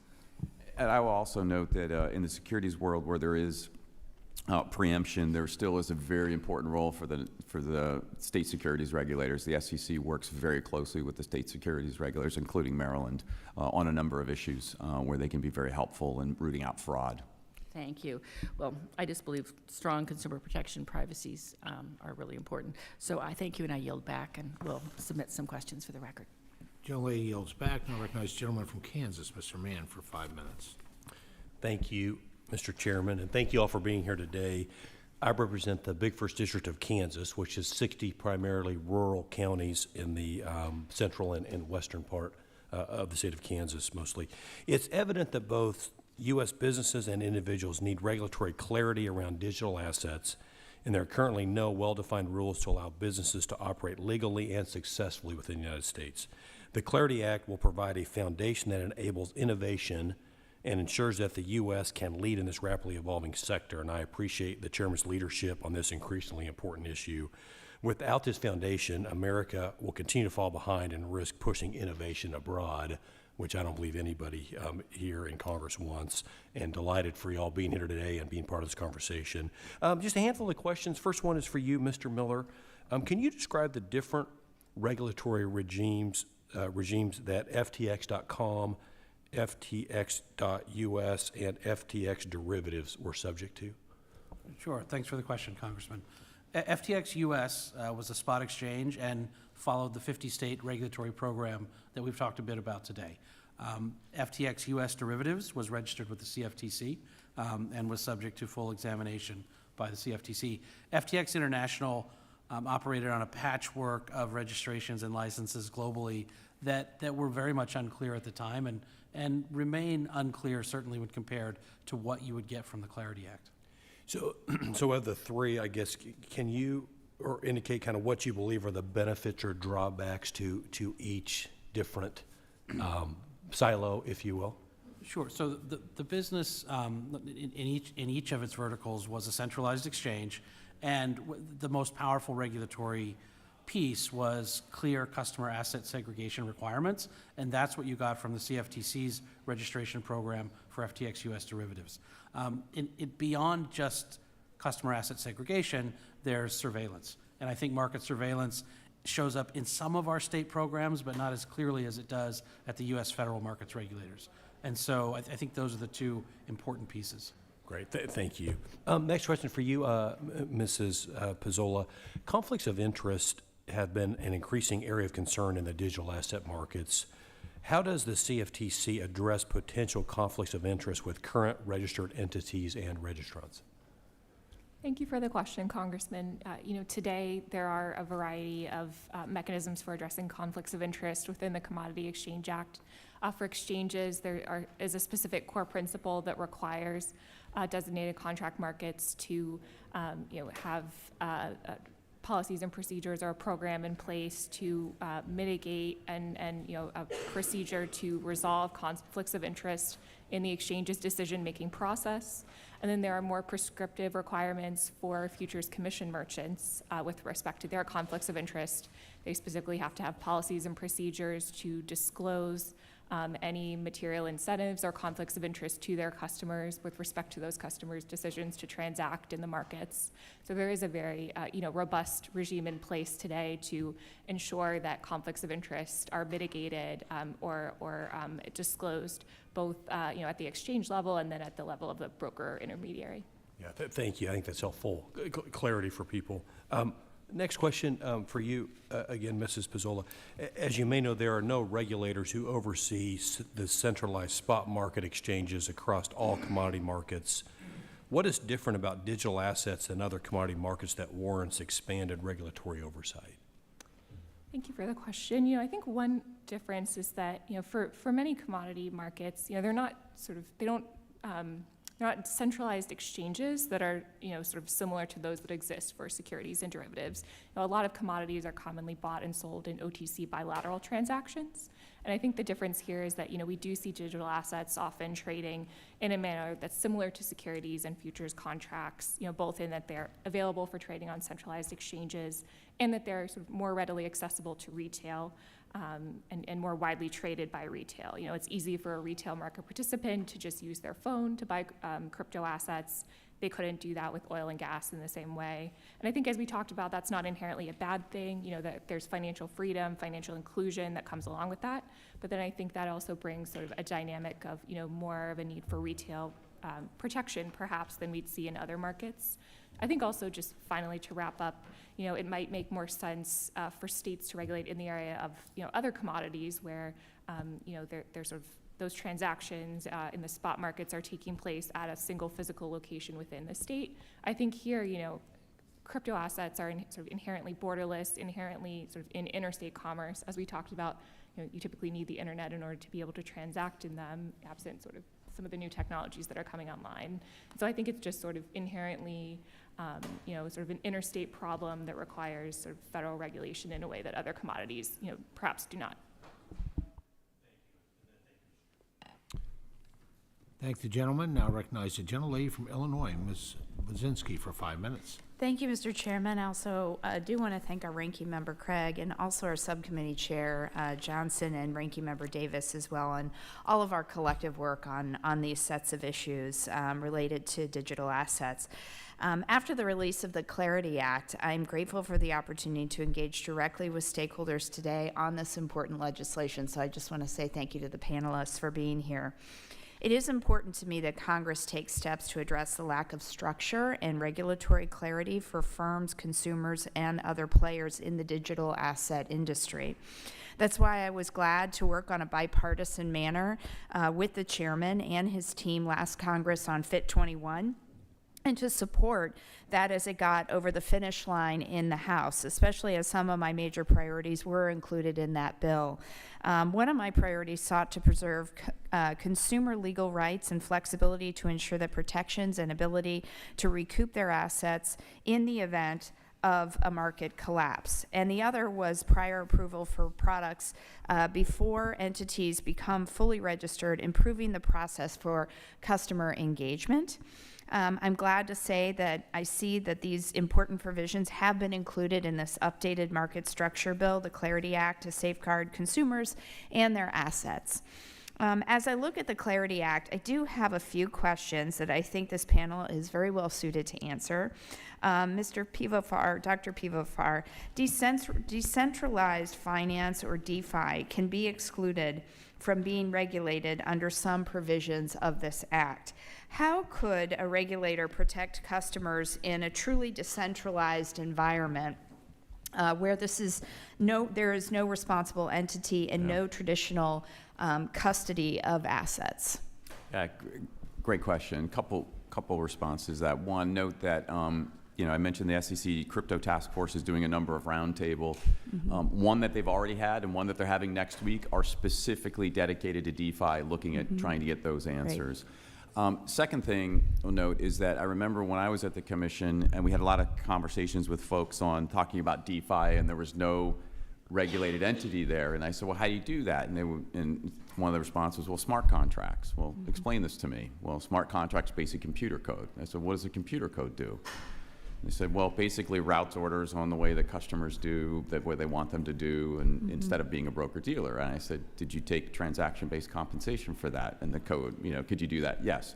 That's the legal definition of a broker-dealer. So what some people claim as DeFi is not truly DeFi, and those are the thorny issues that the SEC and the CFTC actually have to get to. And to your point on what really is DeFi on that, right. What I like about the Clarity Act is there's a specific study in there to look at those particular issues, because there's smart people like Avery in here, way smarter than me to think about these things.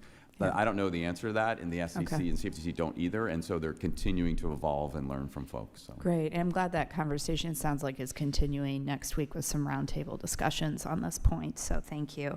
My next question, Mrs. Pizzola, would you be able to answer, elaborate on this point as well around DeFi? Congresswoman, thank you. Yes, I think it is appropriate, certainly as Dr. Pivovar said, to continue to study DeFi. I think it's certainly a nascent area of innovation that I think we don't want to see sort of quashed by sort of rushing to regulate it in the same way as sort of centralized markets. But I would also agree that if you have sort of activities that sort of closely resemble activities that are taking place sort of in a more centralized market, then I think we would sort of question whether it truly is DeFi. I think one sort of unique aspect of DeFi that sort of maybe warrants regulating it differently from centralized finance is the fact that under a truly decentralized setup, you sort of would have participants self-custody. They wouldn't be sort of giving control over their assets to a third party. And so I think that's sort of a fundamental difference from sort of the intermediaries that are regulated under the Clarity Act, where they are taking custody of customer funds, and so we do need to make sure that segregation and customer protection measures are in place. Okay, Mr. Miller. Yeah, maybe to share a thought on DeFi. Our current regulators have statutes that give them the authority to do something here. And that could be a safe harbor, a pilot program, but the benefits of those is they get to put conditions on them. And those conditions might look like the Clarity Act in certain respects, but it's a tool we want to keep on the table. Okay, great. I'm out of time. I yield back. Thank you. Gentlelady yields back. Now recognize the gentlelady from Texas, Congresswoman Dela Cruz, for 5 minutes. Thank you, Mr. Chairman, for hosting this important hearing today on American innovation and the future of digital assets. I would also like to thank our panel of witnesses for their time today. Mr. Miller, thank you for sharing your recollection around the collapse of FTX. Learning from that failure is an important part of why we are here today. We want to make sure that there is never another collapse like this in the United States. In your testimony, you described the collapse of FTX as insolvency due to fraud. How would the Clarity Act protect against this behavior? Thank you for the question, Congresswoman. I mean, insolvency means the assets that are meant to be there are no longer there. And in the context of cryptocurrency businesses, we're usually talking about customer assets. The Clarity Act requires customer assets to be held in a segregated and protected way, and in a way that they cannot be taken by not customers. So there are several of our farmers and ranchers listening to this hearing today, and like many Americans saying, what does this have to do with ag? Why is this important? Does anybody on the panel want to answer for the viewing public today on why this is so critical to the future of our farming and ranching communities?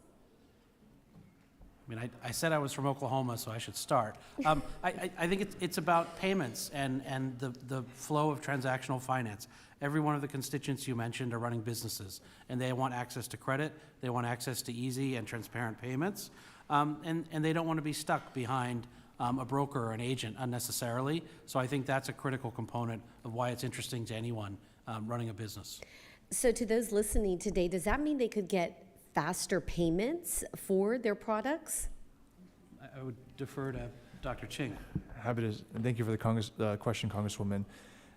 Definitely. So I think, to my colleague's point, payments infrastructure on blockchain is immensely much more efficient than traditional payment methods. Today on Aptos, you can send money around the world for a hundredth of a cent and have it settle in under a second. And it's globally accessible. It's not something that is limited to one area or another. So I think it's a crucial technology for anyone running a business, as he said, to be able to support this technology and also build in programmable infrastructure. So not only can you have payments, you can have things that happen after those payments, maybe settle other accounts simultaneously. And so those combinations are just going to be very powerful for anyone running a business and supporting the newest generation of Web3. So what this really means is this is transformation for our farmers and ranchers, because what I'm hearing, and for the American public listening today, the everyday common person, if a farmer rancher is able to get their monies faster, that means they can buy more product faster, right? And they can harvest faster, and that means growth for their family farm, perhaps even future generations. Is that correct? Yes, that's correct. Also, there's no credit risk. There's no other settlement risk that comes into play. So it's just a much more efficient financial infrastructure for everyone. So no credit risk, no settlement risk. That's a pretty good deal for our farmers and ranchers. So it's important that we have some type of regulatory infrastructure in place so that farmers can use these tools to grow their farms and for the future generations in farming. Would you all agree? Would you all like to say something? Would you like to say something? Yes, Congresswoman, thank you. I would agree as well. I would just add that I was, inspired by the subcommittee hearing back in April where, we had, I believe it was called Cattle Proof and GeoNet, but in particular, I think sort of the Cattle Proof story of, previously having had purchases of cattle using checks that maybe took days or weeks to clear, and now being able to instead receive payment, sort of almost instantaneously, I thought, really shows what Dr. Ching is speaking about in kind of a real world use case of being able to have sort of those instantaneous payments. And I think that's very promising technology that, as you said, can allow for, growth because you're sort of getting your money faster and able to deploy it within the business for farmers and ranchers. And it sounds like for planning purposes, right? If you have a check, it can bounce. Then you still have to chase the buyer of the product, get a new check or get another form of money. All of that takes time. But when you have immediate access to capital, that means you can plan for the future, you can grow your product, grow your market, and pass on the legacy of farming to future generations. With that, I yield back. Thank the gentlelady, and now recognize the gentleman from New York, Mr. Riley, for 5 minutes. Thank you, Mr. Chairman, and thank you to our witnesses for being here. I think part of the backdrop for this, it seems like maybe it was a while ago, but in other ways it wasn't, is the '08 financial crisis. I represent a rural district in upstate New York, and looking at the cutting edge of all the issues we're talking about today, it's hard not to remember Wall Street basically treating the economy like a casino. It's still really frustrating for folks that Wall Street got a bailout. Well, the middle class, which deserves a bailout, didn't. And people just really don't trust Wall Street still because of that. And they might be looking for, because of that, alternative places to invest. And I was texting earlier today one of my buddies from high school, Mike Chochi. He's really big into crypto and a big supporter of it. And I asked him sort of his perspective on this, and I thought it was interesting. He said that crypto gives people like me, this was what Mike said, access to financial markets, kind of the way E-Trade used to do for stocks. But the thing with the stock market is it's still rigged for large players. And so he sees crypto as being more accessible for somebody like him. And I'm wondering how we can make sure that as these new innovations are happening, we don't end up kind of going down the same path, where this is something that is seen as accessible and fair for somebody like Mike Chochi and not just run by the big players. And I think that one of the lessons we learned from the financial crisis was that a lot of people just got really over leveraged, and I'm worried that we could end up in a similar situation here when I read about situations where there's digital asset trading on margins with really high leverage. And so my question for all of you is just generally with that backdrop and that still being forefront of mind for so many folks in upstate New York, what sorts of things would you tell them about the regulatory efforts and legislative efforts to make sure this works for them and not just the big players? And then more specifically on this leverage issue, am I thinking about that the right way? And if I am, what are the best ways to address it, including potentially with respect to the legislation we're considering? Commissioner Paiwar, I wanted to start with you on that, if you could give your perspective. Sure. No, on that leverage point, I think you make a great point. Thinking back to the global financial crisis, right? What we saw was there was way too much leverage in the system that the regulators simply did not know anything about. If you think of the over-the-counter derivatives market, this is where the real credit risk was.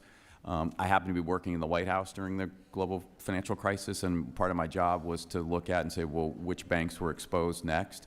And the data that we had was completely useless because the current law at the time was actually the SEC and CFTC were prohibited from collecting information on the over-the-counter derivatives market.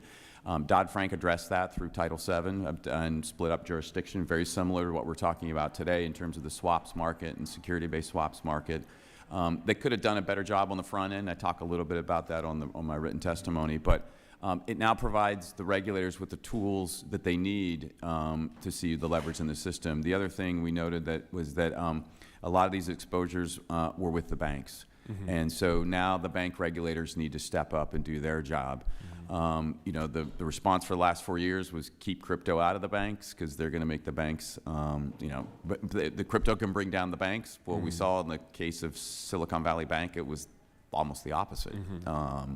And so what we need to do not only with the crypto market, and as Dr. Ching pointed out, it actually takes out credit risk. It takes out market risk. It takes out systemic risk types of concerns from these markets. So I think it's actually working in the right direction. Great, that's really helpful. Did anybody want to add anything on that at all?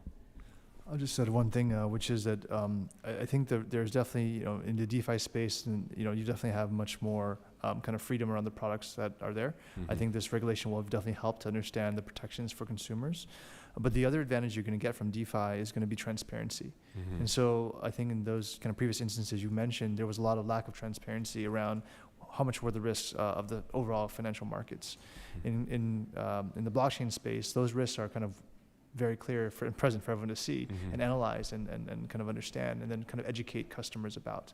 So I think these are the kind of tools you want to build up and support as we see these technologies progress further in the future. That's really helpful. I appreciate it. Yield back, Mr. Chairman. Thank the gentleman. Now recognize the gentleman from Iowa, Mr. Fincher, for 5 minutes. I want to thank the chairman and ranking member for having this great hearing today. The increased adoption of digital assets and the use of blockchain technology has the potential to change the world by lowering the cost of services for everyday Americans and increasing the security and clarity of digital transactions. However, the past few years we saw President Biden wage a war on digital assets, which squashed innovation and brought regulatory uncertainty to the marketplace. I want to thank President Trump and this community for recognizing that this help spurs on innovation by providing clear rules of the road and growth of digital assets in the United States. The bill before us today establishes distinct roles for the SEC and the CFTC, providing a structured pathway for digital asset firms to operate legally and with confidence, ensuring consumer protections through strengthened transparency and accountability in the marketplace, fostering innovation through regulatory structure to encourage businesses to remain in the U.S. Ms. Ching, thank you for taking the time to speak to us today. Your experience in the industry has great perspective. In your testimony, you emphasize the importance of regulatory clarity for token issuance and distribution. From your perspective, how does this bill ensure emerging blockchain applications are not unintentionally stifled by over-rigid or over-ambitious compliance frameworks? And then also, how does this benefit us also? Thank you for the question, Congressman. I'd like to talk back a little bit about the story of Aptos Labs and answer this question. Aptos Labs was founded here in the U.S. In 2021, and we did face a lot of uncertainty when it came to launching our token and the token issuance and distribution of it. We spent a lot of time trying to understand the previous launches and see what the best practices were in the space, but ultimately we had to launch with a lot of uncertainty. This bill and the Clarity Act is going to really help projects like ours to understand what the right rules are and how to understand the framework that best supports American innovation. I also talked to hundreds of builders across the country. Many of them do not have the resources we have that can actually support that kind of investigation. This bill will really help them to get a lot of certainty and clarity in the market. Today, there are roughly estimated to be about 10,000 developers of blockchain technology, yet there are millions of programmers around the world and millions in the US alone. We'd love to see these programmers start to leverage their talents much more towards this technology base here in the US as this Clarity Act becomes very, very much a reality in the everyday world. That is fantastic. I'm glad to hear the benefits. I mean, there's so many great benefits that this is going to create. Mr. Miller, this bill gives the CFTC new authority regulating jurisdiction over digital commodities, cash or spot markets. I want to talk about this a little bit. Can you speak how this expanded jurisdiction would close existing regulatory gaps and why CFTC oversight of spot markets is critical for protecting consumers and ensuring market integrity? Thanks for the question, of course. So what the CFTC brings to bear is its expertise in markets, bids and offers, liquidity, preventing manipulation, preventing trading misconduct. And while today we have crypto markets that have some state regulatory programs, there's no clear trade surveillance, market monitoring, and market conduct obligations under those programs. The CFTC makes those the fundamental tenets of their regulatory approach.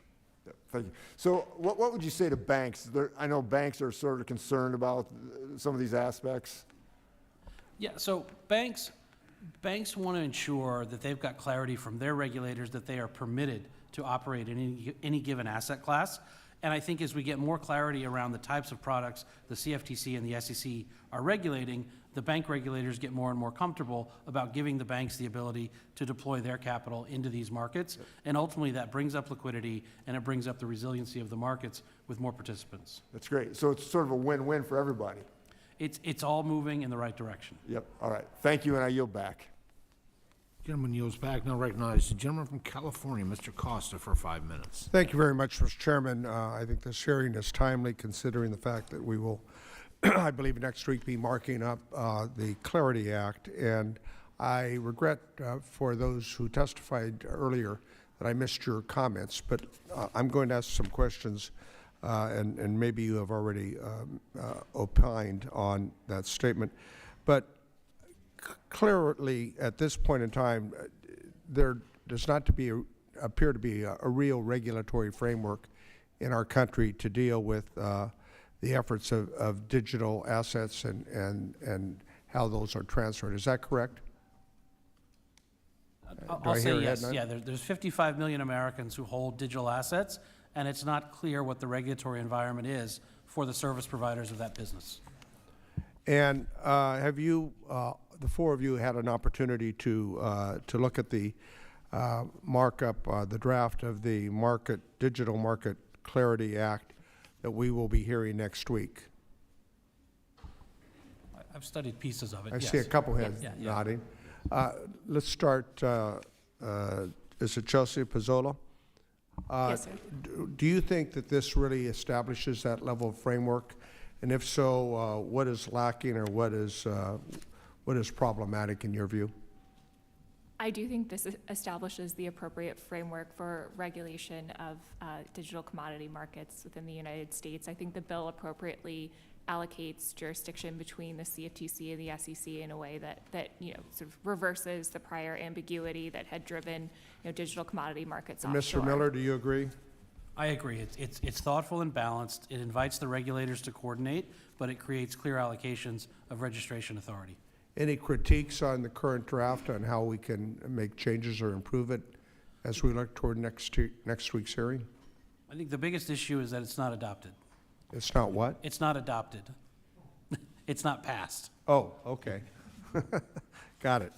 No, I was reading some of the background. There's no obviously comprehensive framework at this point in time. Only 9 of the digital asset service providers have registered with the SEC. 5 of those firms registered pursuant to settlement agreements arising from SEC enforcement actions, and no digital asset service provider is registered with the SEC as a national security exchange, so therefore there's no regulated platform to deal with trading of these digital asset securities. You would agree? Congressman, I would say yes, that the Clarity Act provides that framework for them to do that. And then on your earlier question, just to add to what they were saying, I note that the Clarity Act is a substantial improvement from the discussion draft that was out there, and I really appreciate the fact that the staff and the members really took to heart some of the feedback that was coming in from folks on things like the definition of affiliated persons and how to deal with sort of dual registration and stuff. As far as what else needs to get done, in my testimony, I point out that continue to work with the SEC and CFTC staff. They're the ones that are going to have to implement this. And the Clarity Act was just And do you believe that the SEC, this will then, if enacted into law, will give them the necessary tools to provide the regulatory oversight necessary to protect businesses from engaging in these transactions?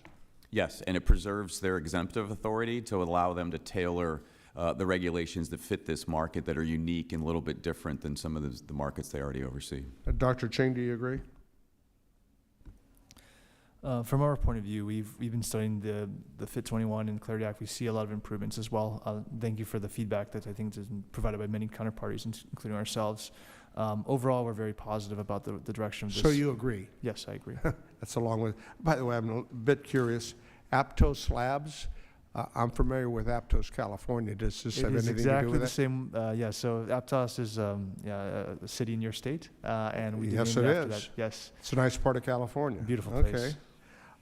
Finally, in terms of comparative analysis, what do you, or is there, I guess, is the better question, in Europe or in Asia that would compare to establishing this type of a regulatory framework for the SEC? Is there anything that other parts of the world that they're already doing?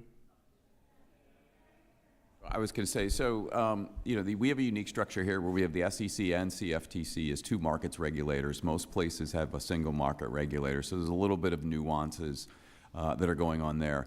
Other places have moved, but because we're the biggest market in terms of, and I've talked about how our capital markets are the envy of the world, we're soon going to have the digital asset markets that are going to be the envy of the world too, once the SEC and CFTC start implementing the regulations with the authorities that you provide them. Well, my time's expired, Mr. Chairman, but I think it is helpful as we're moving forward on this effort to ensure that we complement our efforts, because these efforts in transactions not only include the continental United States, but obviously other parts of the world where we do business. Thank you. I thank the gentleman. Now please recognize the gentleman that represents the rice and duck capital of the western United States, Mr. LaMalfa, for 5 minutes. Well finessed, Mr. Chairman, well finessed. Western, so Arkansas must not be the West. Appreciate it. I'll put our rice and ducks up against anybody's. Anyway, I wanted to clarify something that was mentioned earlier in this committee on a concern about the funding for CFTC and its ability to do the work. And it is my understanding that it will be self-sustained through the next 4 years through a fee schedule that it will have on those being regulated. So I understand it. It's called Section 410. So there was a contention earlier that there wouldn't be the resources for CFTC to do the work, but that's not the case. So that said, a couple thoughts on core principles. This will be focused on Ms. Pizzola. As we know, the core principles are a critical part of how CFTC regulates. And would you mention just some of the core principles that the Commission applies to these designated markets? How are they similar to the core principles applied to digital exchanges in the Clarity Act, so that we can get the contrast? Of course. Thank you, Congressman. I think some of the key core principles that apply to DCMs that have analogs in the Clarity Act are requirements to provide a competitive, open, and efficient market that's really meant to protect the on-exchange price discovery process. I think similarly, a core principle requiring publication of trading data in a timely manner. It's again meant to protect the price discovery mechanism on exchanges. I think, as Mr. Miller mentioned earlier, that the requirement to monitor trading, to prevent manipulation, price distortion, and disruptions, requirements to protect markets and market participants from abusive practices, these types of really sort of market integrity and market transparency mechanisms, I think, are a key reason that the CFTC regulated markets have functioned so well over the previous decades. And I think the fact that the Clarity Act has these core principles, or sort of analogs of those core principles, really is promising for its ability to sort of have similarly robust digital commodity markets. But I think at the same time, that the Clarity Act appropriately adds sort of additional core principles that are tailored for digital assets. For example, there are requirements to disclose information that's specifically relevant to digital assets, like digital asset economics, source code, transaction history, that maybe aren't sort of, you wouldn't see those requirements for other commodities because they just aren't applicable. But I think in that regard, the Clarity Act is very appropriately tailored to digital assets and the core principles that it sets forth. All right, thank you. Just following up on then, how do these core principles work to ensure that the exchanges are well run, as well as provide strong consumer protection? Well, I think some examples of ways that the core principles ensure exchanges are well run are sort of things like record keeping requirements, requirements to have system safeguards in place, obligations to undergo examinations, for example. I think those are ways that both the regulators can come in and make sure that there are records, there are, and also I think financial integrity and financial resourcing requirements. Those are all sort of ways that the CFTC, for example, will come in and make sure that the exchange is, through examining records and through looking at the exchange's financial wherewithal, will make sure that it's being appropriately run and that there aren't any cybersecurity or other system safeguard requirements or concerns. Okay.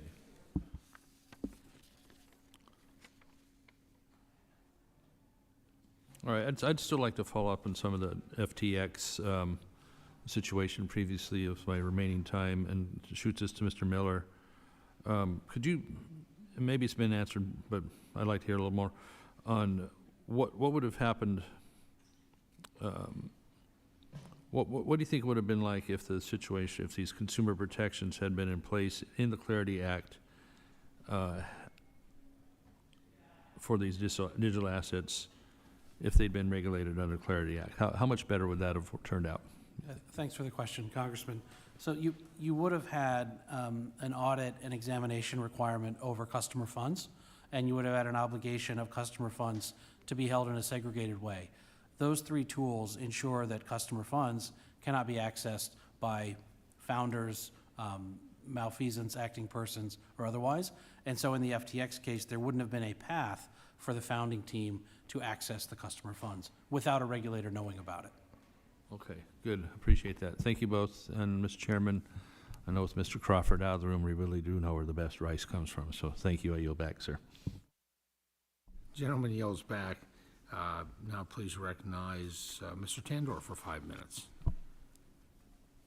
Good afternoon, and thank the members here, all of you, to be here and educate us and give us your expertise. I want to thank the bipartisan coalition, including Chairman Thompson and Chairman Johnson, and ranking members Craig and Davis, who introduced the Clarity Act. Effective digital asset regulation is key to a successful market where both buyers and sellers of digital assets can thrive. This bill, while not perfect, represents a major step in the right direction to ensure that United States can be a leader in future innovation in the digital asset market. I'm a serial entrepreneur myself, and I'm looking at this from the entrepreneurial community. And is the Clarity Act, how does that help? And my question is to any one of you on the panel, how does this Clarity Act help in assuring the entrepreneurial community to stay in the United States, because they could go take their laptops and computers and go anywhere in the world? How does this help them to stay in the United States, keep the development, the innovation here in the United States? How does this Clarity Act help? And do you see areas where this Clarity Act lack in giving that confidence that we do have a regulatory environment where they can foster and do better? So just wanted to get your input on any of this. I'll start with, and thank you for the question, Congressman. As a fellow entrepreneur, I can say that launching tokens in the U.S. has been difficult. We went through a lot of challenges in launching our own token and a lot of uncertainty back in 2022. We already know that the internet has yielded so many great innovations in the U.S., from Netflix to Facebook to Amazon to Google and so on and so forth. I'd love to see the next iteration of these entrepreneurs happen, for Web3 in America. And in order to have that happen, we have to have that regulatory clarity. We have millions of programmers here who are going to careers in other places, in other fields, because the lack of clarity that exists today. And I think with the Clarity Act, no pun intended, we're going to start to see that innovation happen here in America at tremendous scale. We've talked to so many different projects in this space about what they want to do and how they want to launch tokens and how they want to build innovative products, whether it's digital identity, payments infrastructure, commerce. And what we do see is that this lack of clarity makes it challenging for them. They don't have necessarily the resources to invest, to find out how to best do things. And so I do believe strongly that with this new legislation, it is going to lead to a huge innovation wave within America, and America can be strong leaders in this space of blockchains and Web3. All right.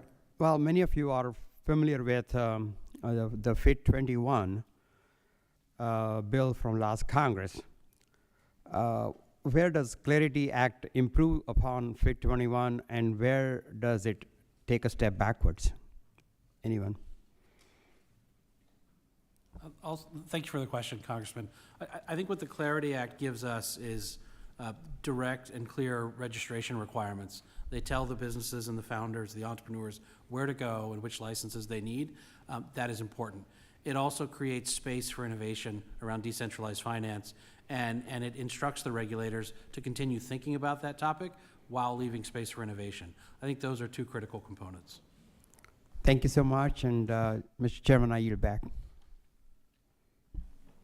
Gentleman yields back. Thank the gentleman. Recognize the gentleman from Wisconsin, Mr. Van Orden, for 5 minutes. Thank you, Mr. Chairman. Mr. Miller, I read your CV here, and it's very impressive. I do have one question, though. You're welcome. I see that you are the general counsel for FTX US. Is that correct? That's correct. How did that turn out? So you might recall or have heard in the news that the global FTX group entered into bankruptcy in November of 2022. When were you on board? I joined in 2021 and left after the bankruptcy filing. Did you contribute, or did you profit financially from FTX? My role there was as the general counsel of FTX That's not my US. question. I asked you if you profited from the failure of FTX. I did not profit from the failure of FTX. Okay, well, thank you for clearing that up. I'm going to ask you, starting with you, Doctor, tell me if this is an accurate statement, please. Bitcoin is a decentralized, scarce, and secure network for transferring value without any ability to restrict it. Altcoins are unregulated tech startups that regularly result in massive losses by retail investors while their promoters get rich. Is that accurate? I definitely have my views, but is that accurate? In my view, I would think not. But why not? I think it's really this space. How is that inaccurate? I guess would be the way to phrase that. I think this space is lack of clarity around regulation, and Okay. this is really led to that issue. Good to go. Sir, Bitcoin is a decentralized, absolutely scarce, and secure network for transferring value without any ability to restrict it. Altcoins are unregulated tech startups that regularly result in massive losses by retail investors while promoters get rich. Is that accurate? I don't know. I don't invest in altcoins, and they're not under the SEC's So you have no idea what you're talking about then? Is that what you're telling me? No. The ones that are under the SEC jurisdiction are the ones that I'm more familiar with, initial Okay, coin so- offerings and things like that. So altcoins, meme coins, stable coins, Yeah. the SEC has said that they're not under the same jurisdiction. So you're narrowly focused on one thing, and you don't have a broad understanding of this entire ecosystem? Is that what I you have just a said? casual understanding of it, but as an expert testifying, it's based on the SEC's. Right on. Thank you. I on appreciate that. Thank you. Mr. Miller? Yes, sir. Do you want me to read that again? Bitcoin is a decentralized, scarce, and secure network for transferring value without any ability to restrict it. Altcoins are unregulated tech startups that regularly result in massive losses by retail investors while promoters get rich. Is that an accurate statement? So I think we have several enforcement fraud-based actions That's against not what I'm asking you. project If promoters. you can reflect on your former vocation or current vocation when you were the general counsel of FTX, would that statement be accurate? The Did statement retail identifies- investors get fleeced? There are altcoin offerings that we should not have, and the Clarity Act will make them So no I'm not longer talking about the workable. act, sir. I'm asking you a very direct question. So did retail investors get fleeced while a bunch of people got rich? One guy went to prison for 25 years working with FTX, which you're the general counsel of there, sir. You should be intimately familiar with this. Is that an accurate statement or not? There were customer losses when FTX filed for enough of that. insolvency. Ma'am, we're not listening. So is that an accurate statement? Should I read it again for you, please? Do you need, okay, here you go. Bitcoin is a decentralized, scarce, and secure network for transferring value without any ability to restrict it. Altcoins are unregulated tech startups that regularly result in massive losses by retail investors while promoters get rich. Is that an accurate statement? Congressman, we have seen altcoin failures that did, result in investor losses. I think we've seen, in other markets, we've seen, similarly, we sometimes see stocks go to zero and see massive losses. But I do think the bill puts in place the kind of disclosure mechanisms and other, protections against insiders sort of dumping tokens Awesome. that I So, think help. Thank you. And I want to be crystal clear. I view these types of currencies as a way to help guard against tyranny. And I want them to be independent from the government. They should be regulated only to the point where we can't fleece people, like Mr. Miller is the general counsel for FTX, so that happened. I don't want that to happen again. But these currencies are critical for us to maintain freedom. We have to be able to exchange in commerce without the government getting in our business. And so I'm supporting your efforts. I just want you to really focus on what the heck's going on here and understand it ain't about you.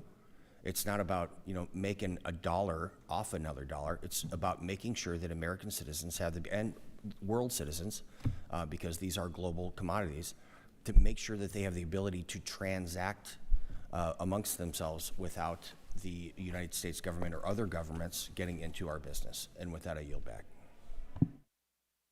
Gentleman yields back. Now recognize Ms. Takuda from the great state of Hawaii. Thank you, Mr. Chair. And thank you to the witnesses that are here. Aloha, Dr. Ching. It's great to see another Kama'aina in the room. The potential for digital assets to transform our modern financial systems is undeniable, and I appreciate the committee's commitment to developing a thoughtful, bipartisan framework to regulate these new technologies.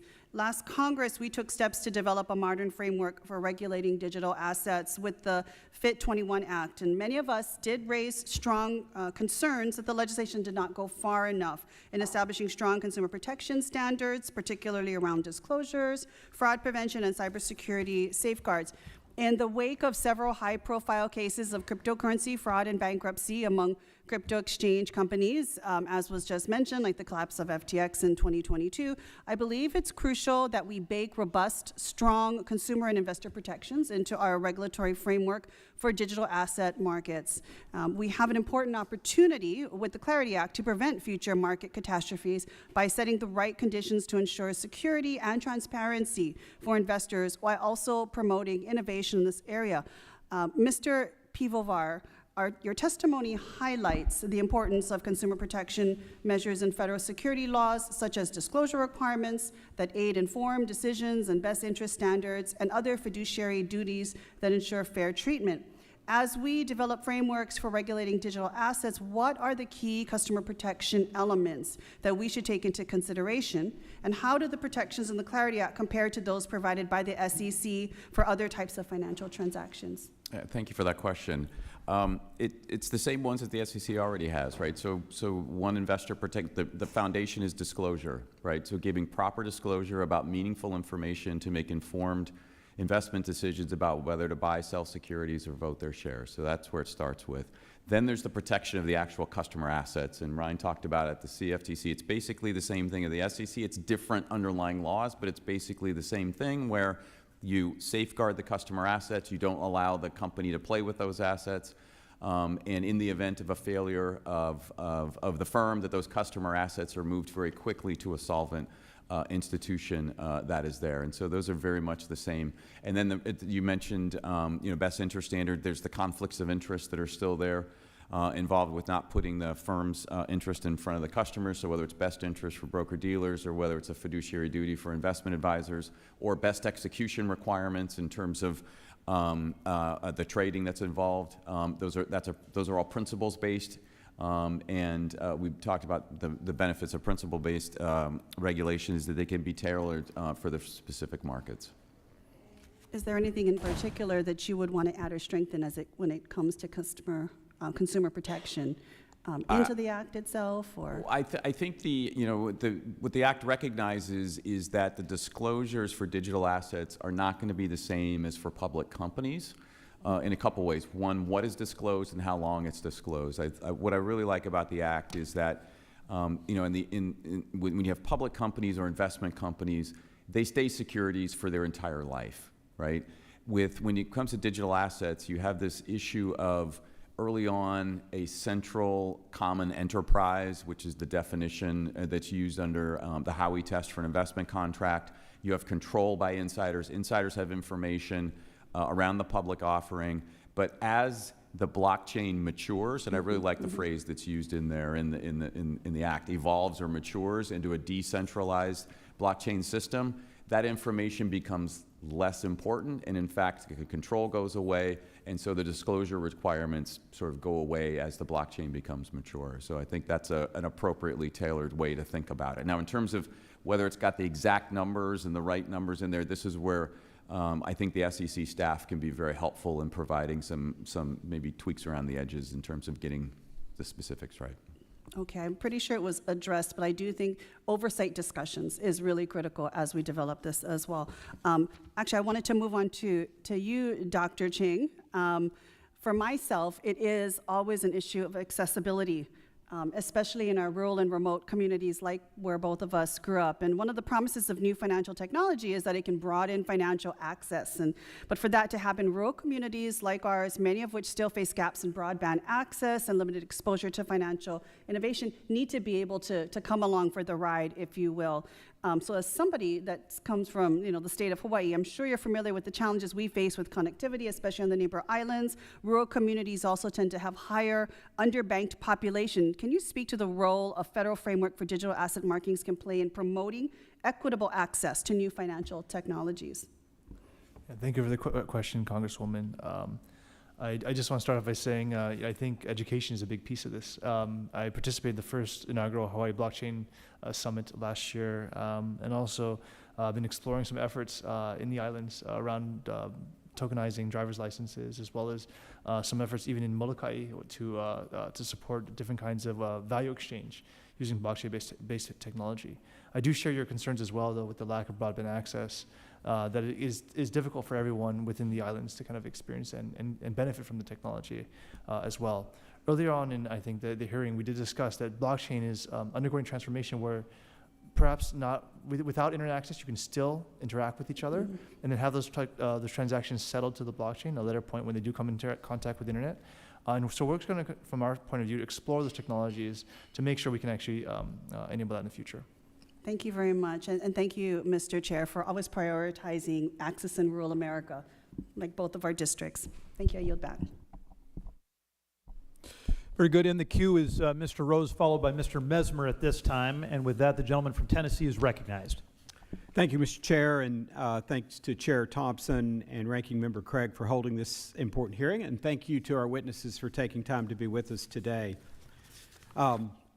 Mr. Pivawar, regarding Section 109 of the Clarity Act, which pertains to international cooperation, I'd like to explore the safeguards the SEC would likely implement when entering into information sharing agreements with foreign regulatory authorities. Specifically, what measures would the SEC take to ensure that sharing sensitive information with foreign regulators doesn't compromise U.S. national security or the proprietary business interest of digital asset companies? Thank you for that question. The information sharing agreements with the SEC primarily are in the enforcement context and are information about fraud that is global in nature. So if you have somebody perpetrating fraud from one country and it affects U.S. investors, and then the proceeds of that fraud are put into a bank or financial institution in another country, the information sharing agreements allows the SEC to find out from the regulators where the fraud was being perpetrated, to try to stop that fraud, and then also to work with the regulators in the other countries to freeze the bank accounts, to get the customer money back for the customers. Thank you for that. The Clarity Act requires 4 joint rulemakings between the SEC and the CFTC in order to set up efficient and functioning digital commodity markets. Importantly, these joint rulemakings clearly delineate the respective responsibilities. Opponents of this bill have criticized these joint rulemakings, citing the practical challenges of the SEC and CFTC coordination. Mr. Pivawar or Mr. Miller, and you both can speak to this, can you highlight some of these joint rulemakings and explain why it is essential for the CFTC and SEC to coordinate on these matters?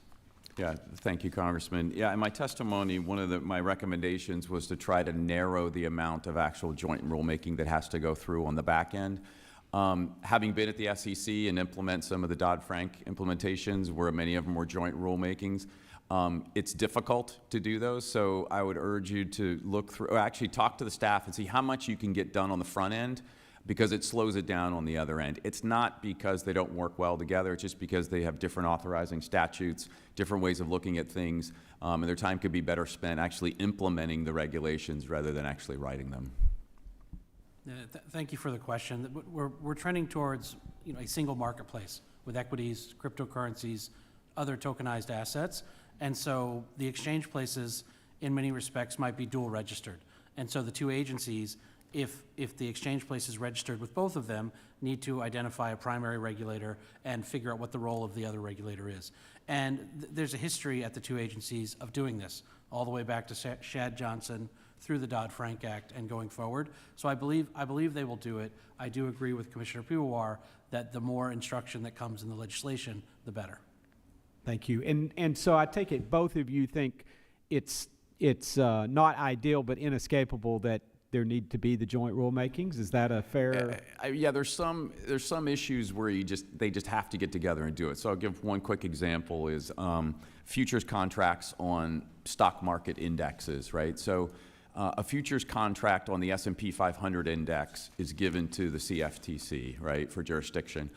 But if you have a single stock futures contract, that behaves exactly like the stock, and you're concerned about insider trading, and so the SEC would be the implementing and is given jurisdiction over that. But what do you do with narrow-based indexes of 3 or 4 or 5 or 9 stocks or whatever? Well, that was where the SEC and the CFTC had to come together on Shad Johnson and some other things, and come together and actually hammer out those things. So there are some places where they have to hammer out those things, but the more you can sort of handle those on the front end, the quicker the rulemakings will actually get done.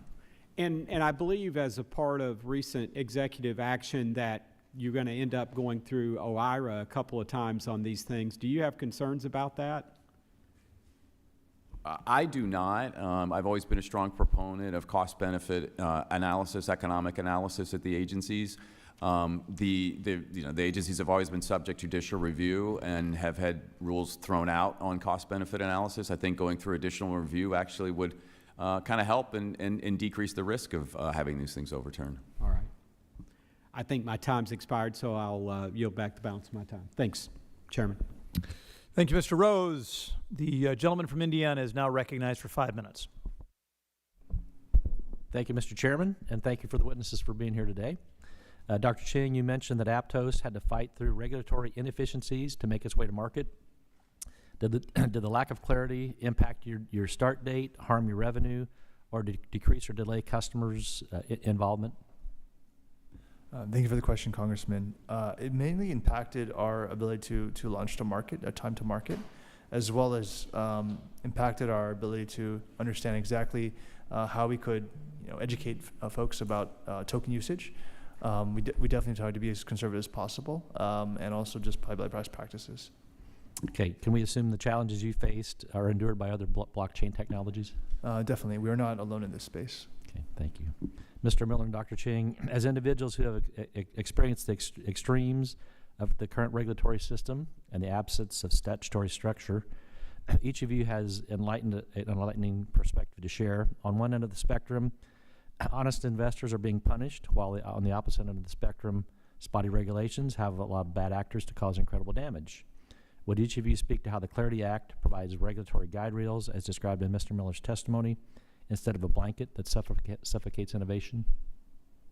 I think thank you for the question. Our learned experience as markets professionals is that responsible regulation promotes innovation, promotes growth, and promotes the deployment of capital. And so I think that's where the Clarity Act is striking the right balance. It says, here is a structure, opt into it, you get certainty, and then you can do your business. Okay, thank you. I also agree with that. I'm very supportive of all your efforts. Okay, super, thank you. With the obvious failure of the current regulatory structure to support innovation in digital asset markets, I feel the need to ask why it's taken so long to pass legislation. But I think your testimonies have already explained the draft and redraft nature of Congress and the regulatory pendulum of administrations very well. The Clarity Act, like you said in your testimony, Dr. Miller, marks a bold step in actually producing a legislative solution. It does so using input gathered not only from this year's round of comments, but last year's as well. One of the notable strengths of the Clarity Act is the inclusion of the CFTC's core principles regulation. Mr. Miller, how can you speak that this adaptive regulatory style will keep the legislation relevant in an ever-changing industry? Thank you for the question. So the core principles approach in the Commodity Exchange Act and CFTC rules allows innovators and entrepreneurs to build their business and educates them on what the expectations are from a principles-based perspective of regulators. And I think that approach has proven durable over the years and it's the right approach now. Thank you. Thank you, Mr. Miller. Now, Ms. Pizzola, do you think the Clarity Act checks the right regulatory boxes in integrating both prescriptive and adaptive methods to govern digital asset market structures? Congressman, yes, I do. I think it appropriately provides the kind of flexibility that Mr. Miller was just talking about for exchanges, to tailor their compliance methods to their particular business models, which I think we've seen be very successful in regulation of designated contract markets. So I think there's that flexibility that's appropriate for the exchanges. I think for the regulated intermediaries, the regulation is a bit more prescriptive in some areas, sort of record keeping, chief compliance officer requirements, disclosures, things of that nature. And I think it's, perhaps appropriately so, a little bit more prescriptive, just because there is that direct interface that those intermediaries have with customers. They may be receiving customer funds, but they're also, interacting on a daily basis with those customers. So there may be sort of more instances for, trust building, but also for potential, fraud and things like that when you sort of got face-to-face interaction or otherwise direct interaction every day. Okay, well, thank you. Thank you both. I'm encouraged that the text in front of us and heartened that developers, lawyers, and regulatory experts here have come together in agreement that the Clarity Act gets it right. So thank you all, and I'll yield back my time. Thank you to the gentleman from Indiana. Before we adjourn today, I invite the ranking member to share any closing comments she may have. Thank you so much, Mr. Chairman. If this hearing proved anything, it is that there's bipartisan agreement that we need clear rules of the road to provide sufficient customer protections for retail investors and to allow innovators in this space to do what they do best. The Clarity Act is a good first step toward this shared goal. I want to thank the witnesses for joining us to share the firsthand perspective that we need to make informed public policy. And I want to thank the chairman here for holding this hearing. I hope we can continue, and the subcommittee chairman. I hope we can continue to work together to strengthen this bill and broaden support for it in the U.S. House. I still firmly believe that any market for digital assets must be fair. If the United States is to be a leader in this space, we must make sure digital assets do not become an avenue for political corruption. But we'll have an opportunity to talk more about that a little bit later. Again, thank you, and I yield back. We're on the cusp of something special here, major victory for consumers, markets, and innovators. And I think it's remarkable. I want to thank our the hearing panelists today, because I do think the standard DC way all too often is to do things that are polarized and partisan, insular, uninformed, kind of detached sometimes from the real work of a marketplace. And yet this process, the Clarity Act, building on the successes of Fit 21, has been the opposite of that. It has been bipartisan, it has been collaborative, it has been informed, and it has been done together in a bipartisan and bicameral conversation and with many stakeholders from really across the technology and consumer protection sphere. And I think we are, Madam Ranking Member, at a spot where we can make further improvements to the bill and ultimately land in a place that is going to be a huge success for everyone involved. With that, under the rules of the committee, the record of today's hearing will remain open for 10 calendar days to receive additional material and supplemental written responses from the witnesses to any questions posed by a member. With that, this hearing of the Committee on Agriculture is adjourned.